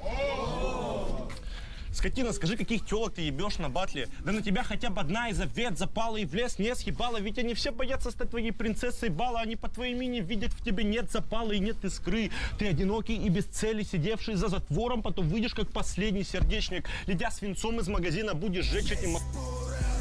6300. Мосты. Греть надежду, не давая своей печени остыть, но ты уже не боевой. И пойми вещь, наконец, ты, как твои выстрелы из пальцев, будешь вечно холостым. Сука, тебе так и надо. Расскажу тебе, кто ты лучше, чем сраный акинатор. Блять, ну как не вылезав из клетки зала, эта птица утвердилась, как батлер, не успев самоутвердиться. От отчаяния везде Антоша включит папашу, чтоб в своем возрасте хоть где-то себя чувствовать важным. Пусть брутальность его не смоешь потоком агрессии, зато смоешь водой. Антош, ты только побрейся. Пес снаружи... 31, это было 8 лет назад. Хайду почти 40. Хайду почти 40. Теплая и влажная сука. Тебя к важному батлу толкнул неважный рассудок. Я выжму сгнившую насквозь 30-летнюю тряпку, так что вы в блядских ответках внятно ответите вряд ли. Настолько он с мужским концом, но без мужского начала. И заключен в себе во все, что его огорчало. Настолько в творческой бесплодности он парится над тем, что его музы больше нет под его парусом надежд, что ей всегда тебе хотя бы сутки строгого режима. За каждый комплимент, который это чмо не заслужила, то за всю жизнь он никогда не дал бы в рот своей жене. И как изгой на корабле сдох бы в матросской тишине. Накаляя тут все до бела, отправляя жар жадно в экраны. Тут вселенная жанра вдруг рвется, и мы вмиг выходим из жанровых рамок. Только... Артем Сергеевич, 333. 333 от Сергеевича. Винишко открываем и передаем дальше. Красавец, брат, спасибо большое. Я, только ты, без толпы, без слов тех, что руки вязали нам очень. Мы несемся со скоростью света в глубины основ написания строчек. И что мы видим? Что ты не наполнишь сущим слова. И что звезда, истощившись, не может существовать. И тебя съест то, что тебя всегда бесило, пацан. То, что на уровне мысли в тебе нет силы Творца. Но в этом океане звезд нету зрелищ шикарней, чем зреть, как гаснет недалекий и краснеющий карлик. На горизонте событий, становясь кормом для рыб, всего лишь из-за одной маленькой черной дыры. Вернись на землю, мечтатель, чем должно быть озарение, чтоб ты руками выдрал все свои гнилые соренья, что тебя кормят надеждой, а ты голодный и тощий, столько лет ленишься пахать свою бесплодную почву. Ты, видя корень проблемы, бессилен выдрать клубни, вдали ты не увидишь ничего, как быдло в Лувре. Твоя судьба — это судьба в глуши пропащего навеки. Твоя жизнь как повесть о ненастоящем человеке. Твоя сказка — это сказка о потерянном времени. Ну глубоко вот этот психологизм такой, известный батл-рэперский психологизм, когда тебя разбирают на кусочки.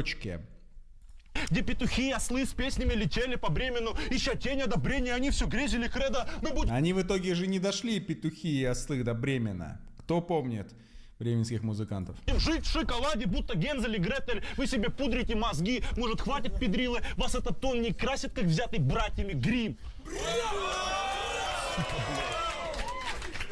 Братьями Гриммы даже в нашей лиге, в нашей батл-религии ты не всезнающий лидер. И в ней ты станешь реликвией, но не станешь великим. И я пришел, чтоб стоя молча, эта сволочь не мешала мне сказать ему в лицо, как он беспомощен и жалок. Смотри правде в глаза, это правда одна. Для тебя выход за рамки окна. А во мне то, что я убил себе с годами, во мне то, что ты убил себе с годами назад. Кровь мальчишки, кипящая от пламени в глазах, кто засыпал на листах. И каждый текст сочинил с болью, будто он писался кровью вместо чернил. Я лучше ноги истопчу, упаду от ушибов, но буду счастлив тому, что не дойду до вершин. И в моей внутренней скрипке дам игру завершить своей натянутой жилой, порвав все струны души, чем как ты сдамся. Да, съем себя в упреках потом. Видимо, зря я полез тебе под ребра, Антон. Ведь я жаждал увидеть в тебе пустоту, но увидел, взяв на душу боль. То, что мы оба держим поэта внутри, но во мне он хотя бы живой. Слово! Спасибо, что живой. Просто спасибо, что живой. Топ-донат за прекрасный графический роман Ханза Май в данный момент составляет 6300, но это не значит, что вы не должны передавать за проезд. Вот он, графический роман Ханза Май. Все, пятерку открыли, 20-24 не открыли, косарь не открыли, 10-20 тоже нет.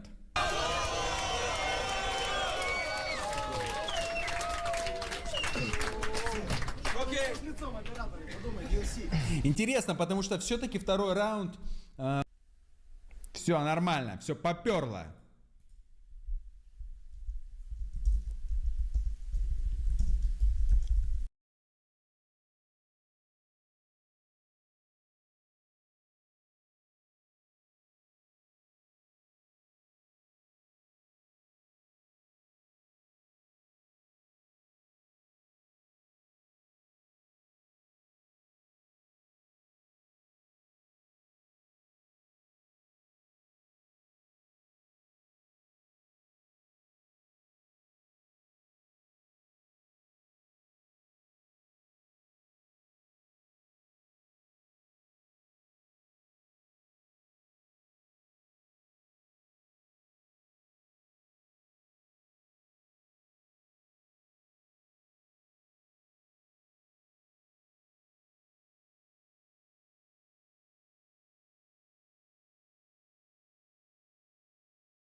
So this is a concept that I've had in my mind for a while, and I'm recording this on Mac Miller's birthday. So before I get started, I just want to say RIP Mac Miller and happy birthday. We love you and we miss you.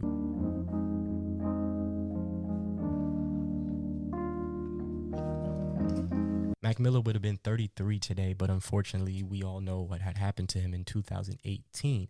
Okay, I went to sleep famous and I woke up invisible. I'm rich, fucking miserable. At least I did Kimmel and Arsenio. I've been listening to Balloonerism the last few days, and it made me realize why we love Mac so much within the culture. Mac didn't push the culture away. Mac tried to push the culture forward. Unlike many white rappers that come into hip-hop, and when things start getting a little stale for them, or when people call them out, they start to kick hip-hop's back in. Mac is my favorite white boy rapper, and honestly one of my favorite rappers of all time. I love Mac and I love what he stands for. If you see Mac at the beginning of his career to where he ended off, you know the transition and how he grew within hip-hop and how he got better and better, and he embraced hip-hop more and more. He started embracing people like Thundercats and Schoolboy Q and Ab Soul and Kendrick, and he started to play with funk and jazz, and he started to really get in his bag before his death. And this Balloonerism album makes me remember how vulnerable he was. You know, my biggest qualm with the Post Malone, with the Kid Rock, with the MGK, and all of these guys that come in hip-hop is that on their way out, they try to kick hip-hop's back in. He was just like a super duper hip-hop head, loved the culture. Like he was everything that Post Malone isn't. Post Malone was famous for this. He said that hip-hop isn't deep and is not about deepness. It's about money, party, and girls. You can't really, there's no emotion in it. It was a beer tasting interview, so they put a lot of beer in my face and asked me what kind of beer tastes good to me. So, you know, knowing me, I drank it. Apparently, I said that whenever you want to feel something, don't listen to hip-hop. And it's funny because who the am I to tell you don't listen to this, and whenever you want to feel something, don't listen to this? Or who am I to tell you that you should feel a certain way when listening to something? The crazy thing about that is Mac Miller was that emotion he was talking about. What I was saying was that when I want to sit down and cry, I listen to Bob Dylan and his guitar. You know, a lot of people saying that I don't appreciate to tell you don't listen to this, and whenever you want to feel something, don't listen to this. Or who am I to tell you that you should feel a certain way when listening to something? The crazy thing about that is Mac Miller was that emotion he was talking about. What I was saying was that when I want to sit down and cry, I listen to Bob Dylan and his guitar. You know, a lot of people saying that I don't appreciate hip-hop or I'm taking advantage of hip-hop. You know, what I was trying to say is that a lot of people, except for a handful of artists, saying the same shit. They're not saying anything super meaningful. Stop the cap. It's crazy the difference. If you look at Post Malone before he was famous,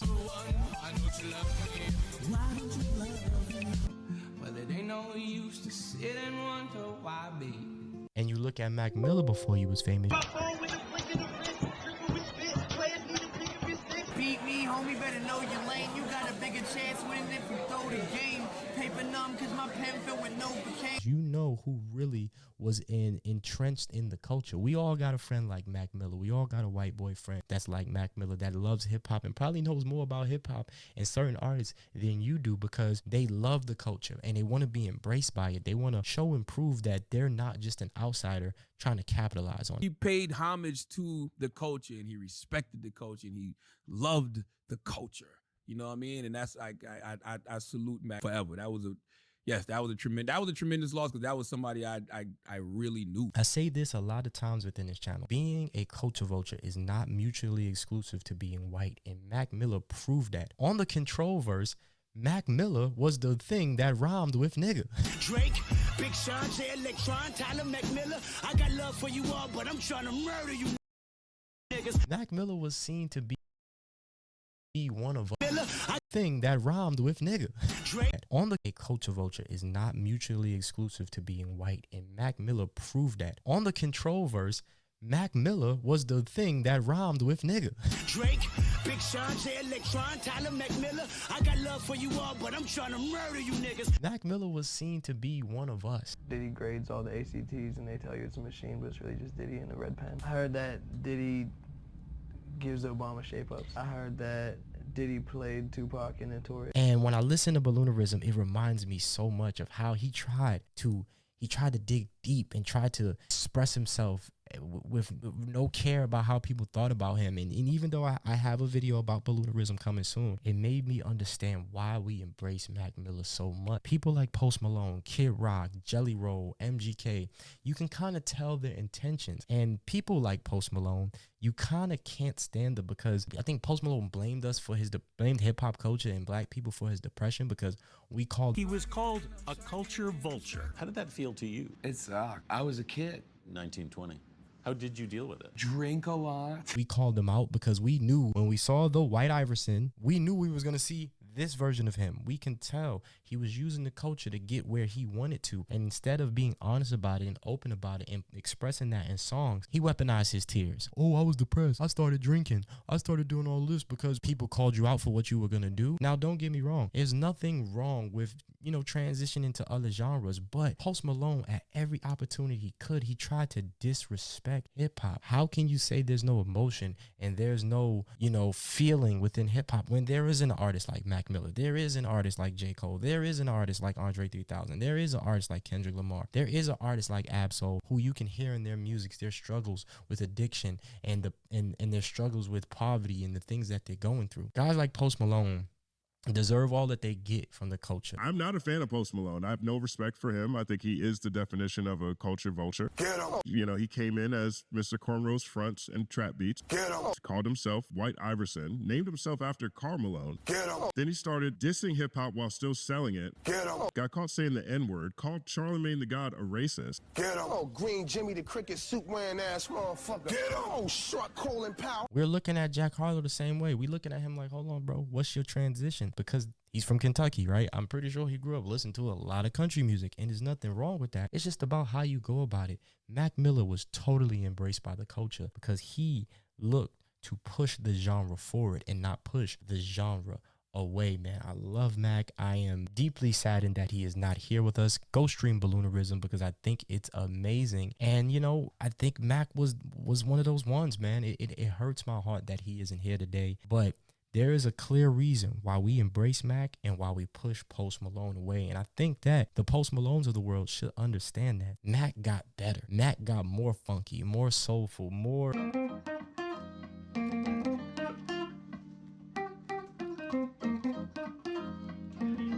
he had a transition to where he was doing the frat rap. He was doing what was expected of him. And then he said no and switched. And once I heard watching movies with the sound off, Faces, Good AM, I can hear him changing. When you up above the clouds, like, who gon' touch me now? Do we ever get to know the truth? And him getting more introspective and getting deeper, and he had a message. And his struggles with addiction ultimately ended up being his demise. And I love the guy. I love what he had to offer. He's my favorite white rapper. I even think a little bit of Eminem got a little bit, he became a caricature of himself, and I gravitate towards more Mac Miller. He could really rap his behind off. He had Loaded Lux on an album. You was easy, Mac, with the cheesy raps. Who the is Mac Miller? This name says crack Dylan. I just told him to diss me, but not only did he diss me, but he followed the theme, the story of the album, and he hadn't heard anything. I freaked out when I heard it though, definitely. I was like, then it came on, I was like, oh. I love that. He was rapping with Jay Electronica and Action Bronson. I think one of Chief Keef's best verses is on Mac Miller's album. I just love the kid, and there's a clear difference of why we embrace him and why we push Post Malone's away. And the real enemy, if we are well-meaning white commentators and viewers of hip-hop music, the real enemy is not Kanye, it's not Drake. It's time to face the real enemy. It's Post Malone. Post Malone, real enemy. He cooking. Man, Post Malone, icky, yucky. I really, I knew Post Malone was going to do that, and I never was a fan. I always looked at him funny. Him and Iggy. Who is this? Yeah, I'm his new bitch. John in Tennessee, go ahead. What you want to say? That shit is fucking trash. I just knew what it was. You can just smell it on them. And if they were honest, we would embrace you. The black culture and hip hop culture is very forgiving. If you're honest with us, hey, we'll let you get some money with us, but don't kick our back in on the way out, especially when some of your biggest songs is because of other artists. Rockstar was written by Joey Badass. And it's like I just kind of came up with this melody.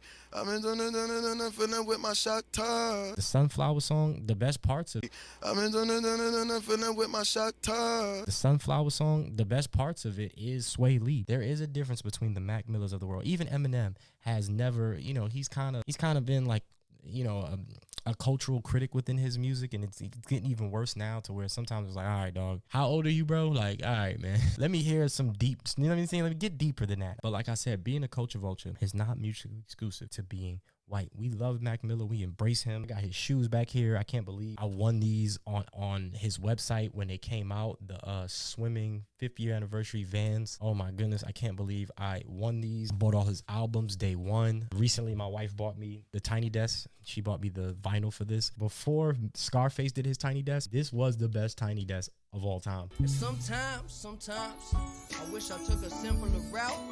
Instead of having demons that's as big as my house. And I kind of still believe it's still the best Tiny Desk, but he is in the top 2 for Tiny Desk performances. So shout out to my wife for getting me this for Christmas. Big Mac Miller fan here. Be on the lookout for my Balloonerism review later this week. I just wanted to say happy birthday to Mac Miller, R.I.P. We embraced you, brother. You was one of us and we knew it. And, you know, I hope you up there in heaven enjoying yourself. I hope you have found peace. I hope you in heaven smiling down on us, Mac. We love you. We appreciate you, man. We knew you was one of us, dog. And I hate to use your birthday to compare you to a lame like Post Malone, but I want people in the culture to understand the difference, to understand why we embrace you and why we reject others. We saw you. We felt you. We love you. And I'm pretty sure I speak from everybody within the culture. There's not very many people that have said negative things about Mac Miller. You could rap. You got introspective, you were deep, you have an amazing voice, and you contributed to this hip-hop thing. You embraced hip-hop. You pushed the genre forward, and you didn't push the genre away. Mac, we love you. Peace.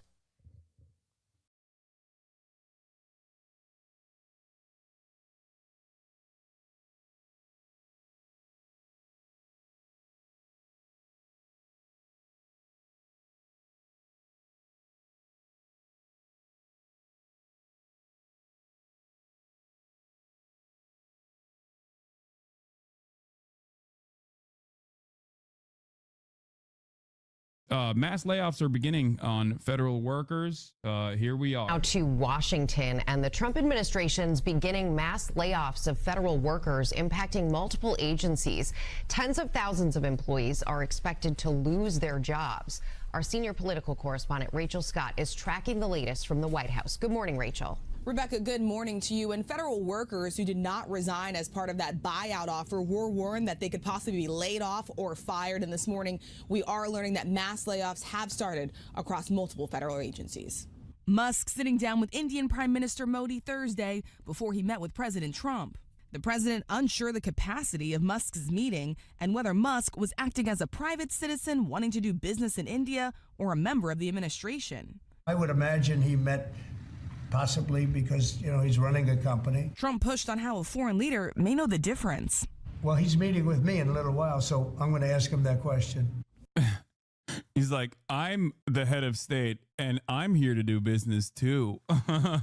I personally am basically like the reverse of Elon Musk, you know, someone who was elected as the head of state who also wants to do business deals.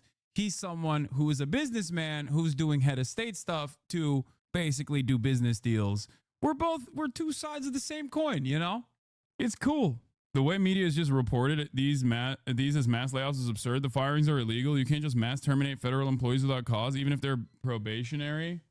Even if they're probationary, people are losing their health care and lives are being torn apart. It's so upsetting. Yeah, remember the 23% underemployment statistic that we looked at yesterday? 23% of the current existing workforce is either doing part-time jobs or basically makes less than $25,000, which is a poverty wage. Now, remember, the reminder here is that obviously the people that are currently being fired are not exactly caked up, but they at least have like decent jobs in comparison to the people making $25,000 a year. And we're firing them by the tens of thousands as well. Not only is this firing process unimaginably cruel, it's also not done for good reason, and it will lead to a lot of these services that people rely on that they don't even realize that they rely on to go away, to be crippled. Of course, saying that this is illegal is virtually inconsequential in this process because what are you going to do about it is basically the attitude that is demonstrated by this administration over and over again. A lot of people also don't understand that the federal government in and of itself does have a bunch of jobs that are just simply good to have, right? Not every single person is dealing with issues in the most efficient way possible, but it doesn't matter. It's not supposed to be that way. Jobs are given to people in many instances, whether it's the federal government or even in private enterprise, not because like you have to have this many people working on this job, but sometimes jobs are given to people because it's good to have jobs. It's good to keep people busy. It's good to keep people, it's good to make sure that they have a way of purchasing more commodities, to have disposable income. It's an important facet of the federal government. And in many circumstances, considering, especially on the private sector, how much these guys engage in layoffs, most of the jobs that were previously done by 5 people, 6 people are now being done by 1 person or 2 people as a consequence of technological improvements that make the workforce more productive. But that also means that there are less people making an honest living in that process. And that's a bad thing for the economy. Saying that helps the conservatives' points that these people don't do shit and should be fired. Yes, because conservatives are stupid. Conservatives are stupid and live in a fantasy world where they think every single person on the job site is maximizing their efficiency at every point, not recognizing that they themselves in their own immediate workplaces are probably playing that very same role. Okay, whether it's a blue collar job or a white collar job, whether you're on the assembly line of some sort, you are not maxing out your efficiency at every given point. And it's understandable that you're not doing that. You're not supposed to do that. It's ridiculous to do that, especially if you're working for somebody else. The question I have for people is, and I guess like if you want to have this conversation with conservatives, you can have it on the basis of AI, because they were genuinely fearful of artificial intelligence and self-driving cars taking away key parts of the trucking sector, right? They were truly worried about that. And the question remains, if AI and self-driving cars are going to eradicate the trucking sector, is that the best possible thing to do when we're moving forward? Should there not still be someone that sits on top of that truck, even if there's a FSD structure that exists? I mean, we criticize, or not criticize, but like we make fun of Japan, for example, where there's like so many people working in these like ridiculous positions. There's always like an old person that covers like 4 sides of any sort of construction, where they're just sitting there with a light stick in their hands going like this all day, every day. Why does that guy do that? Now, obviously, he's too old to be doing that to begin with, and it's crazy that he's still working. But why is that guy doing that job? Does he have to do that job? Could that job be relegated to I don't know, a automated light stick? Probably, definitely, as a matter of fact. It's not necessarily just because of safety, chatters. A big part of why these jobs exist is so that there is money to be given to these people so they can make a honest living. People don't understand that. I agree that maximizing efficiency is bad for working conditions, but framing these jobs the only way to give people money isn't the right rhetoric when talking to conservatives about this. No, I'm not simply talking about this from the perspective of oh, these are jobs that need to exist so that people get paid. I'm simply tackling the concept of why jobs exist to begin with in certain sectors. Okay, in order for a society to be healthy and to function, you got to get people jobs. Okay. You got to make sure that they're fulfilling a role, a duty. Okay, we need that. We need that more than anything else. But on top of that, a lot of these jobs that are being eliminated right now are profoundly important anyway. And the consequences of eliminating these jobs and these mass layoffs is only going to be seen further down the line. I'm a probationary employee that took the fork offer and still got fired late last night by email. If you're like me, you can still file an appeal with the MSPB for wrongful termination, even if you're probationary. Making things more efficient and cutting worthless jobs isn't inherently bad. It's about how the surplus produced is allocated. Yeah, except it is inherently bad. The proper process in this circumstance is not to fire people. Let's say technological efficiency has made it so that you can get the same work done a decade prior in literally 2 hours, okay? A decade ago, you could get the same workload done over the course of an 8-hour workday. Now you can do it in 2 hours. What is supposed to happen in a normal society, in an evolved society, is that you still get paid the same amount of money, okay? And you work 2 hours instead of the 8. But what obviously capital owners want to do in that process is fire all of the additional employees and make sure that 1 or 2 people are now tasked with this because they can do the entire workday's workload in 2 hours. That's efficiency. That's productivity. That's what this means when people say, oh, productivity is increased, whereas wages have remained stagnant. To your point, China has automated seaports. They still have longshoremen, but they work in a chair and use joysticks to... Exactly. You have to have people still working. Technology is supposed to be a benefit to take away the burden of day-to-day work, okay? It's not supposed to be utilized in a way to offset the existing labor force. It's not supposed to be utilized in a way where you're engaging in mass layoffs. That is what's so silly about this conversation. And many Americans who are primed to believe that capitalism is good, unironically write away their own death warrants. They don't realize it's like, no, we have to be super invested in efficiency. It's like, it's okay. It's okay to have efficiency at the job site. But what you fail to comprehend is that that efficiency is not supposed to displace you. That efficiency is supposed to reduce your burden. It's supposed to reduce your workload, not actually keep your workload the exact same, but now your output is 10x because of technological advancements. That's the major problem. That is, I think, in this day and age, with AI becoming a conversation at the forefront of what will happen in the next step with labor, which is, I guess, if you want to consider it like the next industrial revolution, a lot of people who are so brain broken by capitalism being the only game in town, so fearful of the alternatives, have refused to reckon with what will happen once so much of the labor force is displaced. What do? Do you become a Wall-E style, a person stuck to a chair that's like constantly consuming stuff? Is that your only purpose in life, is to become a part of the consumption engine? And then those who are not a part of that consumption engine are working the assembly lines and working for meager wages and dire conditions and worse conditions as we supercharge the exploitation? Is that what we're supposed to be doing? Is that the perfect future? Is that the utopian future that technology and all of its endless bounty was supposed to offer us? It's crazy that so many people do unironically feel like, well, I guess that's just the way things are. Even from a capitalist point of view, you're supposed to slow hiring, then trickle layoffs and buyouts to not collapse the local economy. People think food stamps is about being altruistic and not about keeping the stores open and the crime rate down. Exactly. That's the other side of this process that people don't understand. Wealthy libertarians used to call welfare the riot tax because they understood that without any social safety nets, there would be too much chaos and too much instability. But these guys forgot that aspect, or at the very least, they're stress testing how much they can destroy the working poor without ever having to deal with the violence.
violent consequences that are inevitable.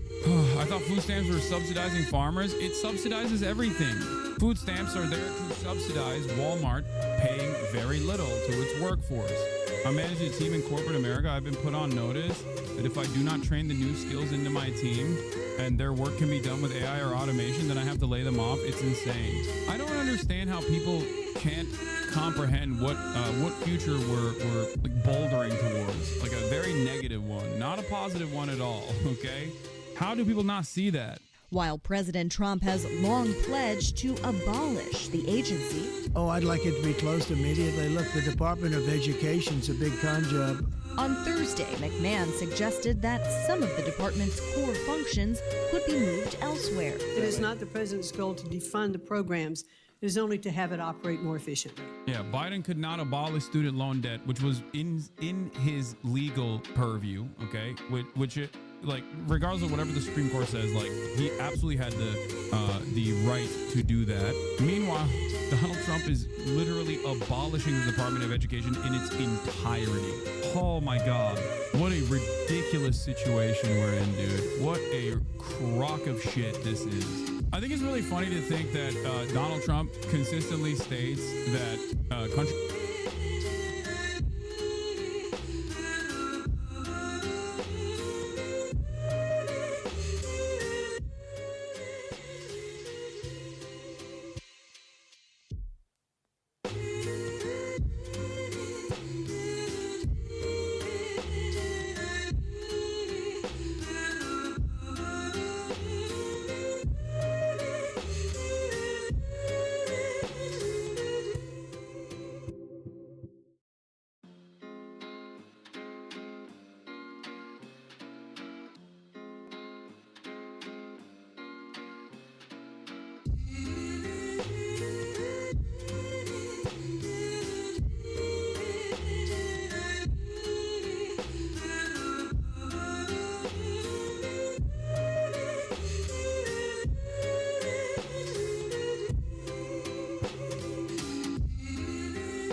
He recognizes that.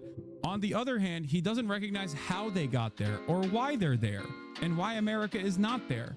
If Donald Trump was truly interested in fixing America's awful education standing in the world, he would probably look a little bit deeper. He would maybe scratch the surface. I tweeted about this yesterday. Donald Trump, or 2 days ago, Trump talking about shutting down the Department of Education while hyping up Norwegian and Chinese education is insane. These countries have well-funded public education systems. National Institute of Health News, my girlfriend just told me that they just fired all of the staff scientists and senior postdocs within her branch of the Neuroscience Research Program Department. Sorry for spam, last message about it. I mean, who needs neuroscientists, dude, at the National Institute of Health? That's not necessary research, dude. The neuroscientist is the natural. Also, yes, I'll have you know, a neuroscientist is the natural enemy of a brainworm. And considering that the HHS is now run by the worm in the brain, I suspect that many actions will be taken. Is now run by the worm in the brain. I suspect that many actions will be taken against those who want to eviscerate brainworms. Are neuroscientists woke now? Yes. My lab lost R&D running last week and fired a couple hundred scientists working on a revolutionary new STD test system. It's, I mean, we already learned that with COVID. It's just better if you don't test it, you know? If you don't test it, then it doesn't exist. Our dean keeps emailing students to contact congressmen saying our school is cooked without research funding. Guys, neuroscientists are bad because, one, they're anti-brainworm, okay, and that's an untenable position. And two, and perhaps more importantly, they say stuff like, you know, blue chemical dye is probably not healthy to consume. Or gay and woke things like, we don't have enough research on whether or not blue chemical dye could actually help with any of your medical complications. When you hear stuff like that from a gay and woke neuroscientist, obviously, immediately, if you're a blue chemical dye kind of guy, you're going to go, okay, well, you're fired. Don't worry, I'm sure all the neuroscientists and enough research on whether or not blue chemical dye could actually help with any of your medical complications. When you hear stuff like that from a gay and woke neuroscientist, obviously, immediately, if you're a blue chemical dye kind of guy, you're going to go, okay, well, you're fired. Don't worry, I'm sure all the neuroscientists in Asmus chat are letting him know they were fired too. Yes. In between their guild trades that they're conducting in trade chat, they're talking about how they're losing their neuroscience research jobs. This was the executive order that Trump signed before the. Oh yeah, this is the new incredible executive order from Donald Trump. You know, saving the American population. President Trump signs an executive order halting federal funding for schools that mandate the COVID vaccine. It's his COVID vaccine. He took credit for it. He talked about Operation Warp Speed. And now he's like, oh, if you take it, if you make it mandatory, yeah, you don't get federal funding. What an insane set of circumstances, dude. I mean, what is happening, dude? Incredible stuff. Constantly in this weird dynamic where on the one hand, he's like, remember when I did the COVID vaccine and it was awesome and it was so sick and I saved so many lives? Biden could never. And then simultaneously being like, and yeah, if you make the vaccine mandatory, then, you know, if you actually get people to use the vaccine that I made, by the way, with my own two hands, we're going to take funding away from you. Crazy how we haven't even been a month into Burger Reich. I know. Do we deserve this? Is that what America deserves for its crimes? I mean, I don't think anybody deserves this. I think, ironically enough, these are the same crimes that America was committing around the globe, but now is committing to itself in terms of the shock doctrine, in terms of, you know, forced austerity measures and crippling the economy at the behest of private capital. We're doing that, but now domestically. Things that we have done globally, which I think are completely unacceptable, completely inappropriate, has caused a lot of pain. We are doing to ourselves. We've been doing to ourselves these things as well, but I think we're doing this to ourselves even harder now than ever before, and in a more aggressive rate than ever before. They're intentionally tanking the economy economy. I think they are just following through on the libertarian dreams that many wealthy people have fantasized about, purposely dismantling the federal regulatory state piece by piece at the behest of tech giants and CEOs and the executive class, so that they can make more profits off of all of these previously government-controlled sectors, and also simultaneously destroy the regulatory state. Liz Franzak thinks they want to do a new Bretton Woods, but in Florida. Yeah, I think that could be the case. It's very difficult. I do interviews all the time lately, and one of the questions always is like, well, what do we do here? Like, what do you think is going to happen? And I don't know. I don't know where to go from here right now. All I know is that we need better leadership. Here, by the way, speaking of which, the prosecutor who blew the whistle on the Adams deal resigned from the DOJ. She was a Federalist Society member and a Scalia clerk. Okay, so there's this side of the process too, which is crazy. Like, you got Reagan judges on the federal courts stopping Trump's like insanely unconstitutional agenda. You got Federalist Society judges being like, this is so corrupt that I can't deal with this. Like, you're ruining an active investigation into obvious corruption of the highest order by doing more corruption, by doing more quid pro quo. I wish instead of completely wiping out federal agencies, they just move the headquarters to a different region of the country.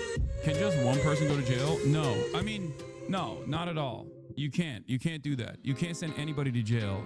God forbid you send even a Democrat to jail. That means a powerful person in a position of a person in a position of power can ever get legal scrutiny, and that's a dangerous precedent to set. This was amazing, by the way. This is the new Secretary of Health and Human Services, ladies and gentlemen. Remember this? Just got married. Homosexuality was a phase, says Tim Dillon. She's a beautiful angel, Tim. Easy to see how she ungayed you. Is this real? Yeah, no, it was real. This is not a fake tweet. I think he might have deleted it, but I remember seeing it in real time, live when this tweet was out. Awesome stuff overall. Brilliant minds in charge of all of these departments. It's a really interesting predicament because, like, on the one hand, you think about like Pete Hegseth or Tulsi Gabbard, right? But their positions in government are already like positions that require you to be very violent, and also if you're incompetent, that's not necessarily the worst thing. If the American war machine and the person most responsible for the American war machine is an incompetent drunk asshole, maybe that's not the worst thing. But the Department of Health and Human Services requires competent leadership because it actually does touch the lives of many Americans in a very meaningful way. It is supposed to be the umbrella organization that controls so much of the regulatory space in terms of health and wellness. And the fact that you have a guy who is antagonistic to medicine, modern medicine in general, leading the charge there is truly terrifying. And one of the first initiatives that they put forth was, of course, taking out mood stabilizers and antipsychotics, assess the prevalence of and threat posed by the prescription of selective serotonin reuptake inhibitors, antipsychotics and mood stabilizers, stimulants, and weight loss drugs. Incredible stuff for them to come out and just be like, you know what we need to do at a time when seemingly week after week there is another dude with a lithium prescription that is off the medication or just never really got the medication necessary to combat whatever is going on up there, has ease of access to an arsenal of weapons and just goes into a school and lights it up. What we should do is make sure that there are less mood stabilizers. A perfect combination, readily available weapons everywhere, okay? And no health care. Or even with the lucky few that have access to health care, once they do get that health care, once they do get a script, right, that the doctor told them to take, they won't be able to take that script, that prescribed medication, because we decided it's bad for you. Cool stuff. I wonder what that will do to the suicide rate in this country that's already incredibly high to the combination of the factors that I mentioned, which is healthcare is inaccessible and paywalled, and also on top of that, weapons are very easy to acquire. Great stuff. You know, I look at this nation, I look at this wonderful nation, and I think to myself, you know what this nation needs? More insanity. Republicans love talking about how gun violence is a mental health problem, and then also turn around and go, we are not doing anything about mental health. As a matter of fact, we are not going to improve mental health in this country. We're going to make it worse.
Give me the link for the Elon talks. What are the checks and balances that are in place to ensure that there is accountability and transparency?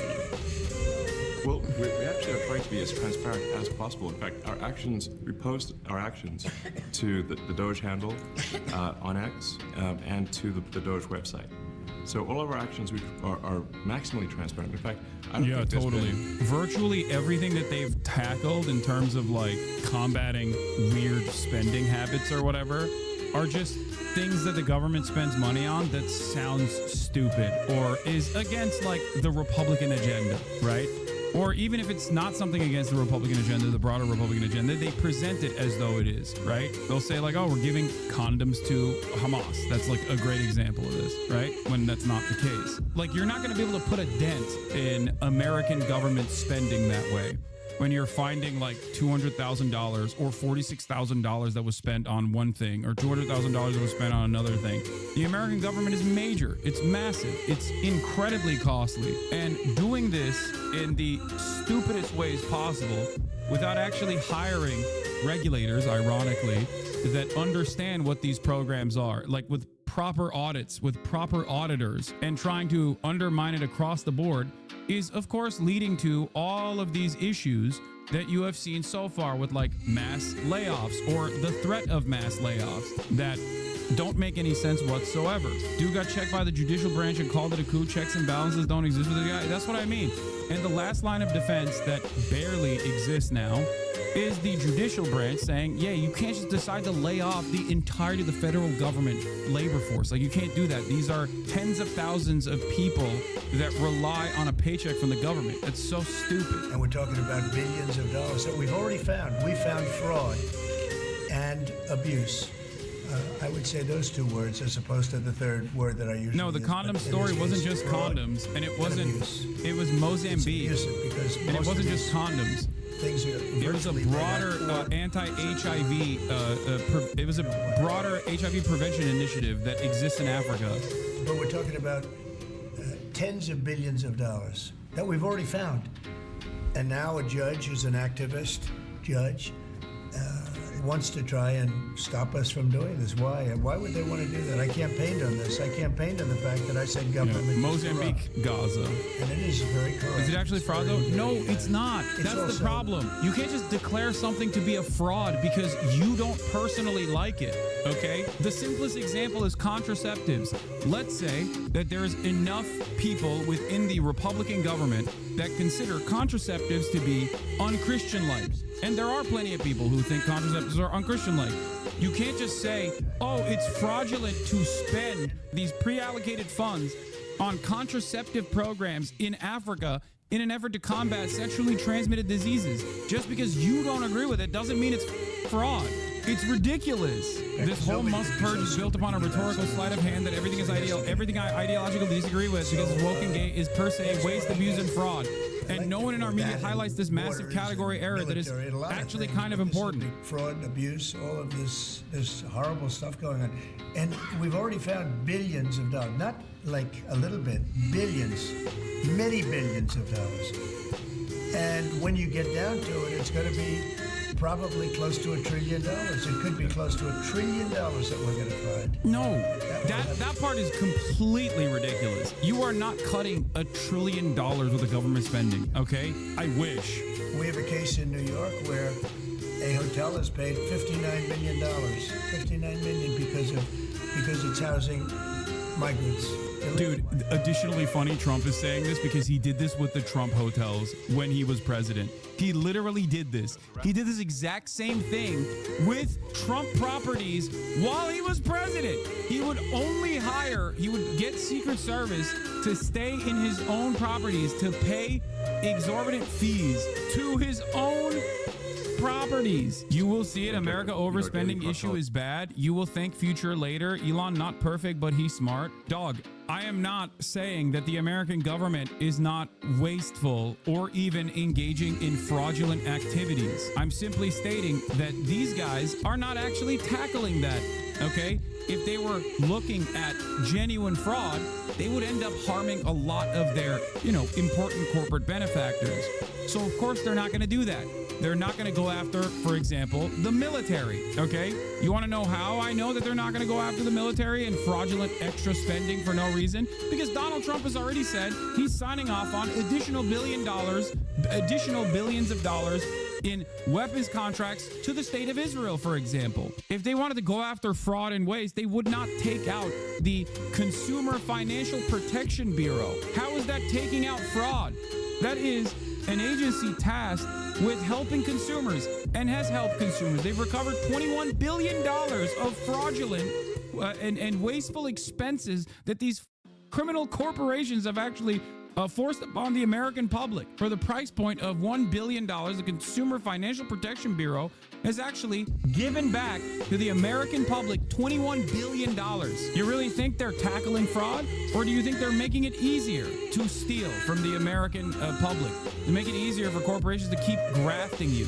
Yeah, Trump is moving to reverse medical debt and overdraft protections implemented by the CFPB. Wow, how wonderful for the American public. If only there were more people, and not just like random dumbass Twitch streamers like myself, actively talking about this every time they had an opportunity to talk about this, instead of talking about USAID and how we must defend USAID, and if we don't defend USAID, then China is going to take over. Like, instead of saying like that, maybe they should talk about this. The only other media outlets that I've ever heard this kind of commentary from is myself, Michael from Pennsylvania, Chapo Trap House, TrueAnon, and Majority Report. What is going on? Where is the Democratic Party? This is 100% an abdication of duty, okay? It shouldn't be up to Drop Site News, Majority Report, myself, and some others that are actively saying this is a ridiculous thing that they're doing. It is actually not beneficial for the American public. This is a horrible thing to do, especially when you have someone that is responsive to populist sentiment, okay? It's crazy to me that Hakeem Jeffries is not talking about this every goddamn day, okay? It's crazy to me that the Democratic Party is not going on every news outlet and saying, look at what they're doing. They claim to be on the side of the American public. Instead, they're just showing their bellies, dude. Chuck Schumer also said they're not going to put up a government spending fight as well, which I think is ridiculous. I think they are going to do that, I suspect. That would be insane. Look, here's the bottom line. The Republicans are already shutting down good chunks of the government. And no, this isn't hypocrisy baiting, chatter. What are you talking about? This is directly saying that the Republicans are currently actively doing harm to the American public. Do you understand? It's not about like, oh, look at the hypocrites. They said they care about the workers, but here's what they're doing. That's not what I'm saying. I'm saying communicate that they're harming the workers. This is more than hypocrisy baiting. Hypocrisy baiting is when you say that Trump's border wall is stupid and you're racist for defending it, and then turning around and being like, we are the ones who actually want to build the border wall. Trump doesn't want to build the border wall any longer. That's dumbass hypocrisy baiting. That makes you look like an idiot. That makes you look like you got caught, that Trump was right all along, that immigrants do constitute a national security threat, and that you got caught, and now you're going, oopsie, I guess we want to build the border wall now. Everyone can see that you're the hypocrite in that situation. You're the dumbass in that situation. Saying that the Consumer Financial Protection Bureau is actually responsible for $21 billion of fraudulent and wasteful and criminal expenditures that the American public had to pay for, the American consumers had to pay for, okay? And then turning around and abolishing that agency being an overall burden, directly talking about medical debt on your credit card, directly talking about overdraft fees, things that every single American can understand, because at a certain point, they have experienced this, okay? They've experienced these problems. They should remind people why they no longer experience some of these problems. It is because of the Consumer Financial Protection Bureau.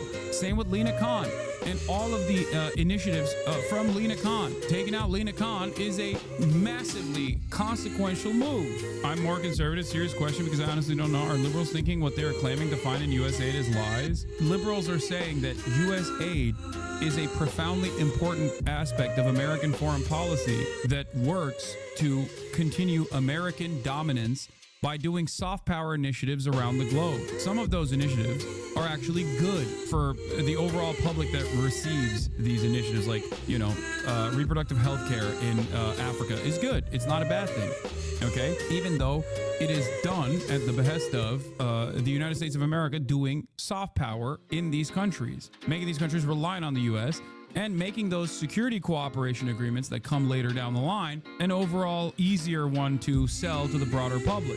Having said that, however, there is a lot of just insanity in the way that they're targeting things. Like, they'll just be like, oh, well, they're giving $40,000 to a Guatemalan transplant, and then you look it up and it's actually like a joint partnership agreement to fund the arts, okay, between a Guatemalan university and an American university. It's like, yeah, that's not fraudulent expenditure. I think a lot of these dummies also personally think that, like, anything that they're doing in terms of, pro-LGBTQ or whatever is not done at the behest of, like, later utilizing these existing relationships as a way to destabilize countries, or at least, like, to have some kind of civil society organization on the ground to develop a better understanding, to do espionage if necessary. But instead, it's just because we're woke, and we're doing this because we're truly woke. It's a way to a lot of these to fund the arts, okay, between a Guatemalan university and an American university. It's like, yeah, that's not fraudulent expenditure. I think a lot of these dummies also personally think that, like, anything that they're doing in terms of, pro-LGBTQ or whatever is not done at the behest of, like, later utilizing these existing relationships as a way to destabilize countries, or at least, like, to have some kind of civil society organization on the ground to develop a better understanding, to do espionage if necessary. But instead, it's just because we're woke, and we're doing this because we're truly woke. It's a way to believe the propaganda that liberals have put forth. It's ironic, because that means you genuinely believe that the American government is doing things because they're kind. You have to be a real dumbass to think that the American government is doing things because they're kind. Yeah, the American government is woke and gay. That's why they were doing aid. Ridiculous. They're doing aid so they can eventually utilize the existing relationships that they've developed on the ground for whatever suits their purpose. Also, none of it is fraudulent. As Adam Johnson mentions here, everything I ideologically disagree with because it's woke and gay does not mean it's waste, abuse, and fraud. Do you understand? Oh, well, I don't like this personally, so I think it's stupid and bad, and abuse and fraud is a ridiculous way to do this, okay? Unintelligent person alive. 3, if you're really implying that U.S. aid is not done out of pure goodness of the American heart, then name one thing U.S. did wrong in the last 50 years. I can't name one. There's nothing I can name in general that America has done in the name of good, okay? Even Ukraine is a great example of what I'm talking about. Ukraine is on the right side in terms of morality, okay? Ukraine has an understandable moral position to rid its national borders of a military invasion. America's interest in Ukraine, however, which Trump basically revealed openly, is not so good. That's it. You have to look at the situation and truly believe that America is always doing good things around the world for you to assume that their intentions with Ukraine is good, even if they openly state that their intentions are not pure. Their intentions are impure. It's also a short-sighted policy because there is a funding after-school programs for undeserved communities, DEI, and fraud, but the role of that program is to decrease incarceration, saving the state money. For example, it can also be self-serving. Yes, a lot of the initiatives like that, after-school programs and whatnot, seem costly, wasteful, and stupid. Like, they'll be like, oh, dude, they're doing violin... they're doing like musical education lessons in the south side of Chicago or whatever. And it's like, yeah, that is an incredibly important initiative. As studies have shown time and time again, after school programs actually significantly lower at-risk youth's likelihood to go and do crimes, okay? They're not doing it because they're woke and gay. They're doing it because it's obviously beneficial.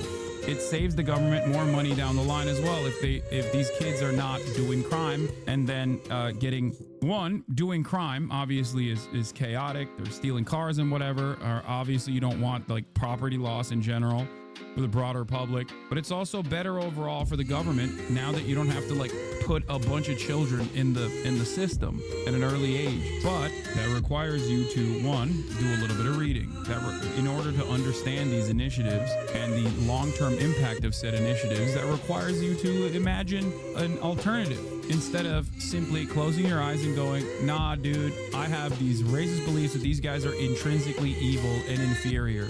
I won't say that they're inferior because of their race. I'll say they're inferior because of their culture as a substitute for race, and that no amount of violin lessons is going to stop these kids from stealing Kias or whatever, when all evidence points to the exact opposite, that these initiatives are very helpful.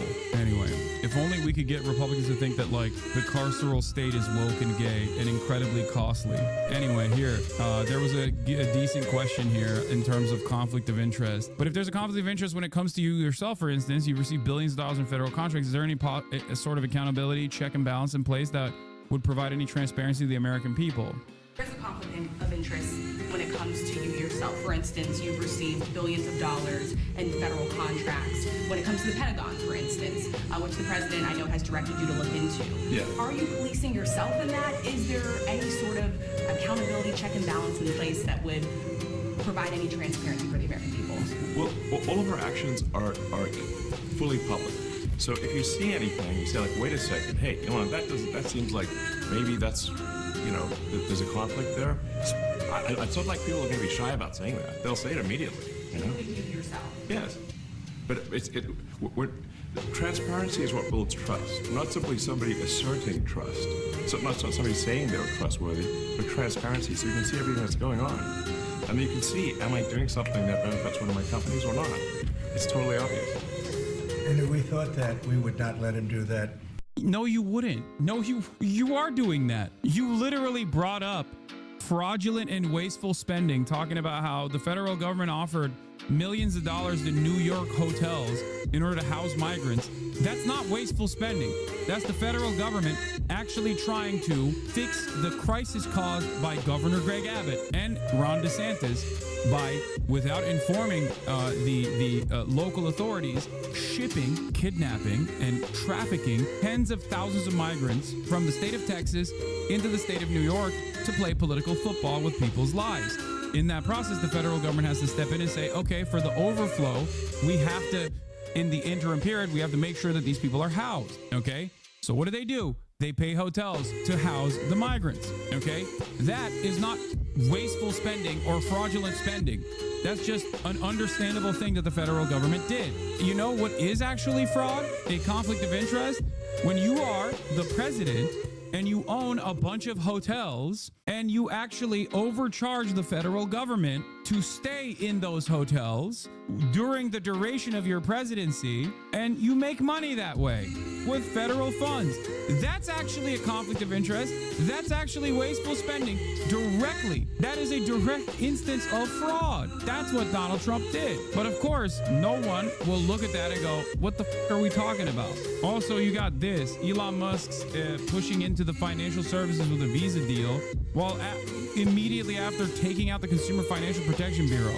It's crazy. Source, not doubting you, have just never heard of this till today. Which one do you want to source for? Donald Trump charging the federal government, or the thing that he just brought forward? Here, Trump overcharged Secret Service by 300% for accommodations at his hotels. House Oversight Committee's report further called the ex-president's term the world's greatest get-rich-quick scheme. It is such a transparent instance of corruption, too. It's crazy. Also, Donald Trump did a cryptocurrency rug pull, dude. What are we talking about? Elon admits he will tell some lies. Yeah, I mean, he's like, oh, my bad. Yeah, we dominated the media cycle for like 48 hours nonstop. But here's where we're at. $50 million of condoms were sent to Gaza. But after fact-check this, apparently Gaza in Mozambique, and the program was to protect them against HIV. So can you correct these statements? It wasn't sent to Hamas, actually.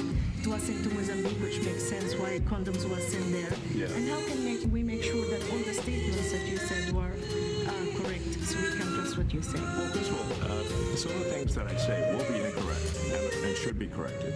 So nobody can about 1,000. I mean, we will make mistakes, but we'll act quickly to correct any mistakes. I'm not sure we should be sending $50 million worth of condoms to anywhere, frankly. I'm not sure that's something Americans would be really excited about.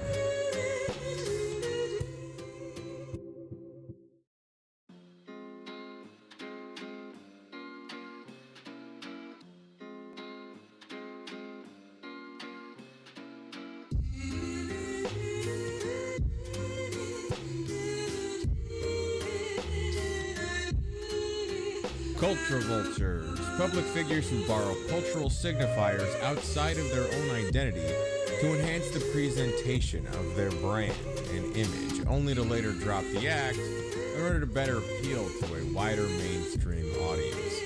This video will mainly focus on celebrities who borrowed freely from black culture until they got too big to pretend to be black anymore, because I like to speak from my own experience, and because there's also so many examples that I could have done a sequel to this thing, and maybe I will if this does well. They wouldn't talk like rap people if you didn't let them watch the MTV. Paul, that's unfair. I'm Nicholas Nameless. I have a degree in art, an award in journalism. I occasionally do research for FD Signifier's channel.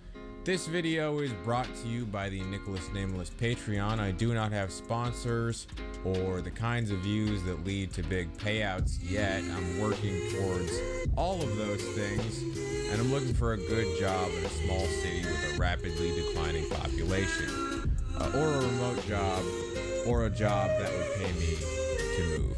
I cannot fully express how necessary my patrons are to my current survival. So, consider contributing. Let's start the video. You want clickbait formats?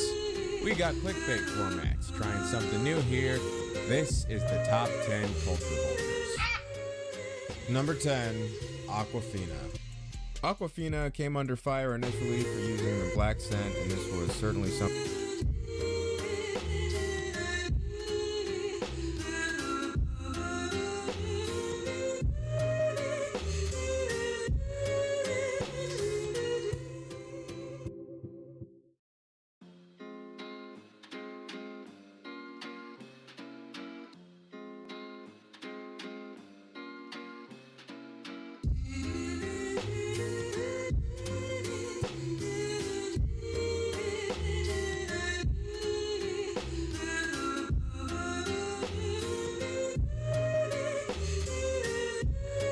Something she'd slip into for added comedic effect. Follow the queen, live your dream, but don't sleep. Don't sleep, because she might disappear, so you're not a chicken. You gonna roll up to that wedding, you gonna be like, bak bak bitch. She's apologized for doing this, she's bottom of the list. But I'd also like to highlight her stage name, Aquafina, portmanteau of the bottled water Aquafina and the word awkward. But also a pretty obvious joke about black naming conventions. Anyone who grew up with or is familiar at all with BET Comic View or any kind of hacky black Chitlin Circuit ethnic comedy will have heard the joke about black kids getting named after products. You start reasonable with car brands like Porsche and Lexus and Mercedes. I got a friend named Alexis, look like a Buick. Then you heighten the premise with household items like Aquanetta and Aquafina. I'm sorry, it's not Zima, sir. She and algebra have been ganging up on Purina and chlamydia all day. But you always end the joke on a punchline about the twins, Orangelo and Lamangelo, or Orange Jello and Lemon Jello. Who, me? I'm Lamangelo. My crazy mother loved lemon jello. You want to name your babies Lemon Jello and Orange Jello? No, man. Their names are Lamangelo and Orangelo. I cannot tell you how many times I heard this tired-ass routine in the 1990s, and I would be frankly shocked to learn if Aquafina never heard this bit herself. Also, much like John Cena, she hasn't put out any of her own music in a minute, but she did do this horrible rap song that they added to the Little Mermaid songbook for the 2023 remake. So yeah, she makes the list for obvious reasons. I do believe that there are a lot more deserving people on this list who weren't scrutinized in the same way that she was. Seeing her gain success for using black scent was extremely problematic, but I also think she got more critique specifically because she was a woman of color. And I think that people are more likely to hold women of color to a higher standard than they are other groups. Aquafina is a weird stage name to be stuck with, but we don't really even think about it anymore.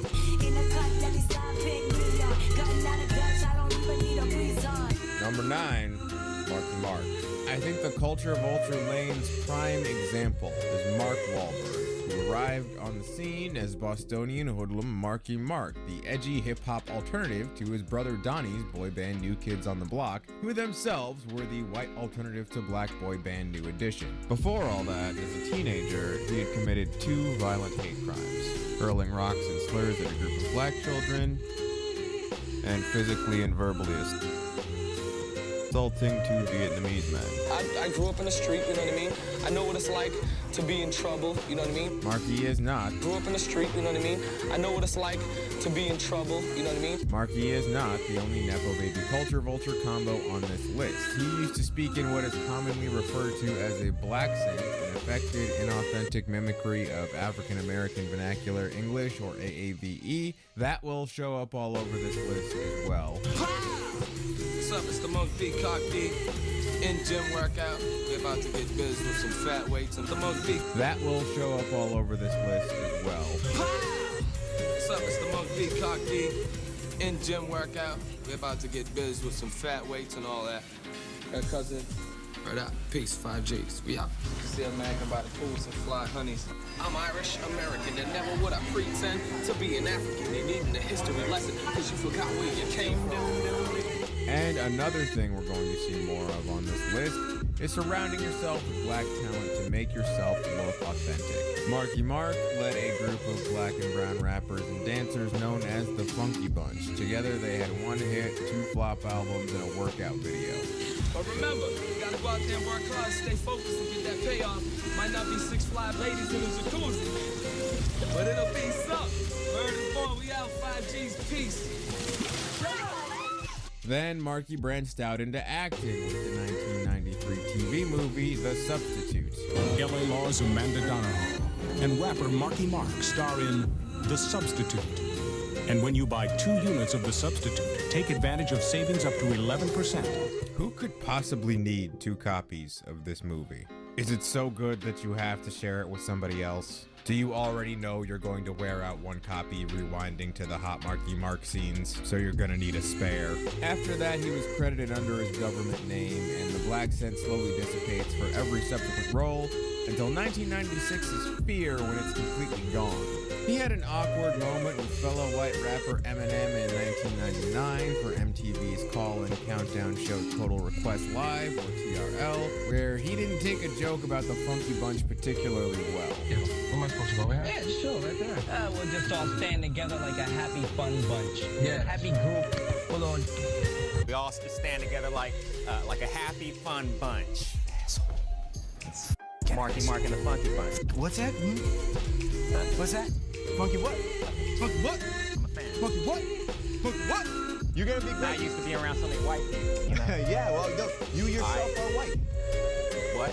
This lack of a sense of humor about himself would reemerge in 2013 when Andy Samberg made fun of him on SNL. You're a donkey. I like that. You eat apples, right? I produce Entourage. Hey, donkey. How's it going? You live in a barn, right? I'm in Max Payne. And similar to that situation, during the credits of the 2001 Mark Wahlberg starring vehicle Rockstar, he brings Marky Mark back as a joke to illustrate that he does have a sense of humor about himself. No more metal It's all about hip-hop, it's all gravy, it's all bling bling, pinky ring, word about fitty, bling bling, all that shit. No more of this. It's about this. Alright, you heard me? Lay your shit by the TV and watch this shit here. This shit the bomb. You heard me? And unintentionally illustrating that he never took hip-hop seriously. Yet another thing we'll be hearing a lot of in this list. Anyway, now no one associates Marky Mark with black stuff anymore, and that is the name of the game. Time I kick a little verse, see some do hip-hop and forget where it started. The claiming a white complexion ain't the reason why their records charted, please. Man, it's so easy to see. When a white dude raps, the public sees it as a novelty. Even me, although I take it seriously, some just like me because of my RA.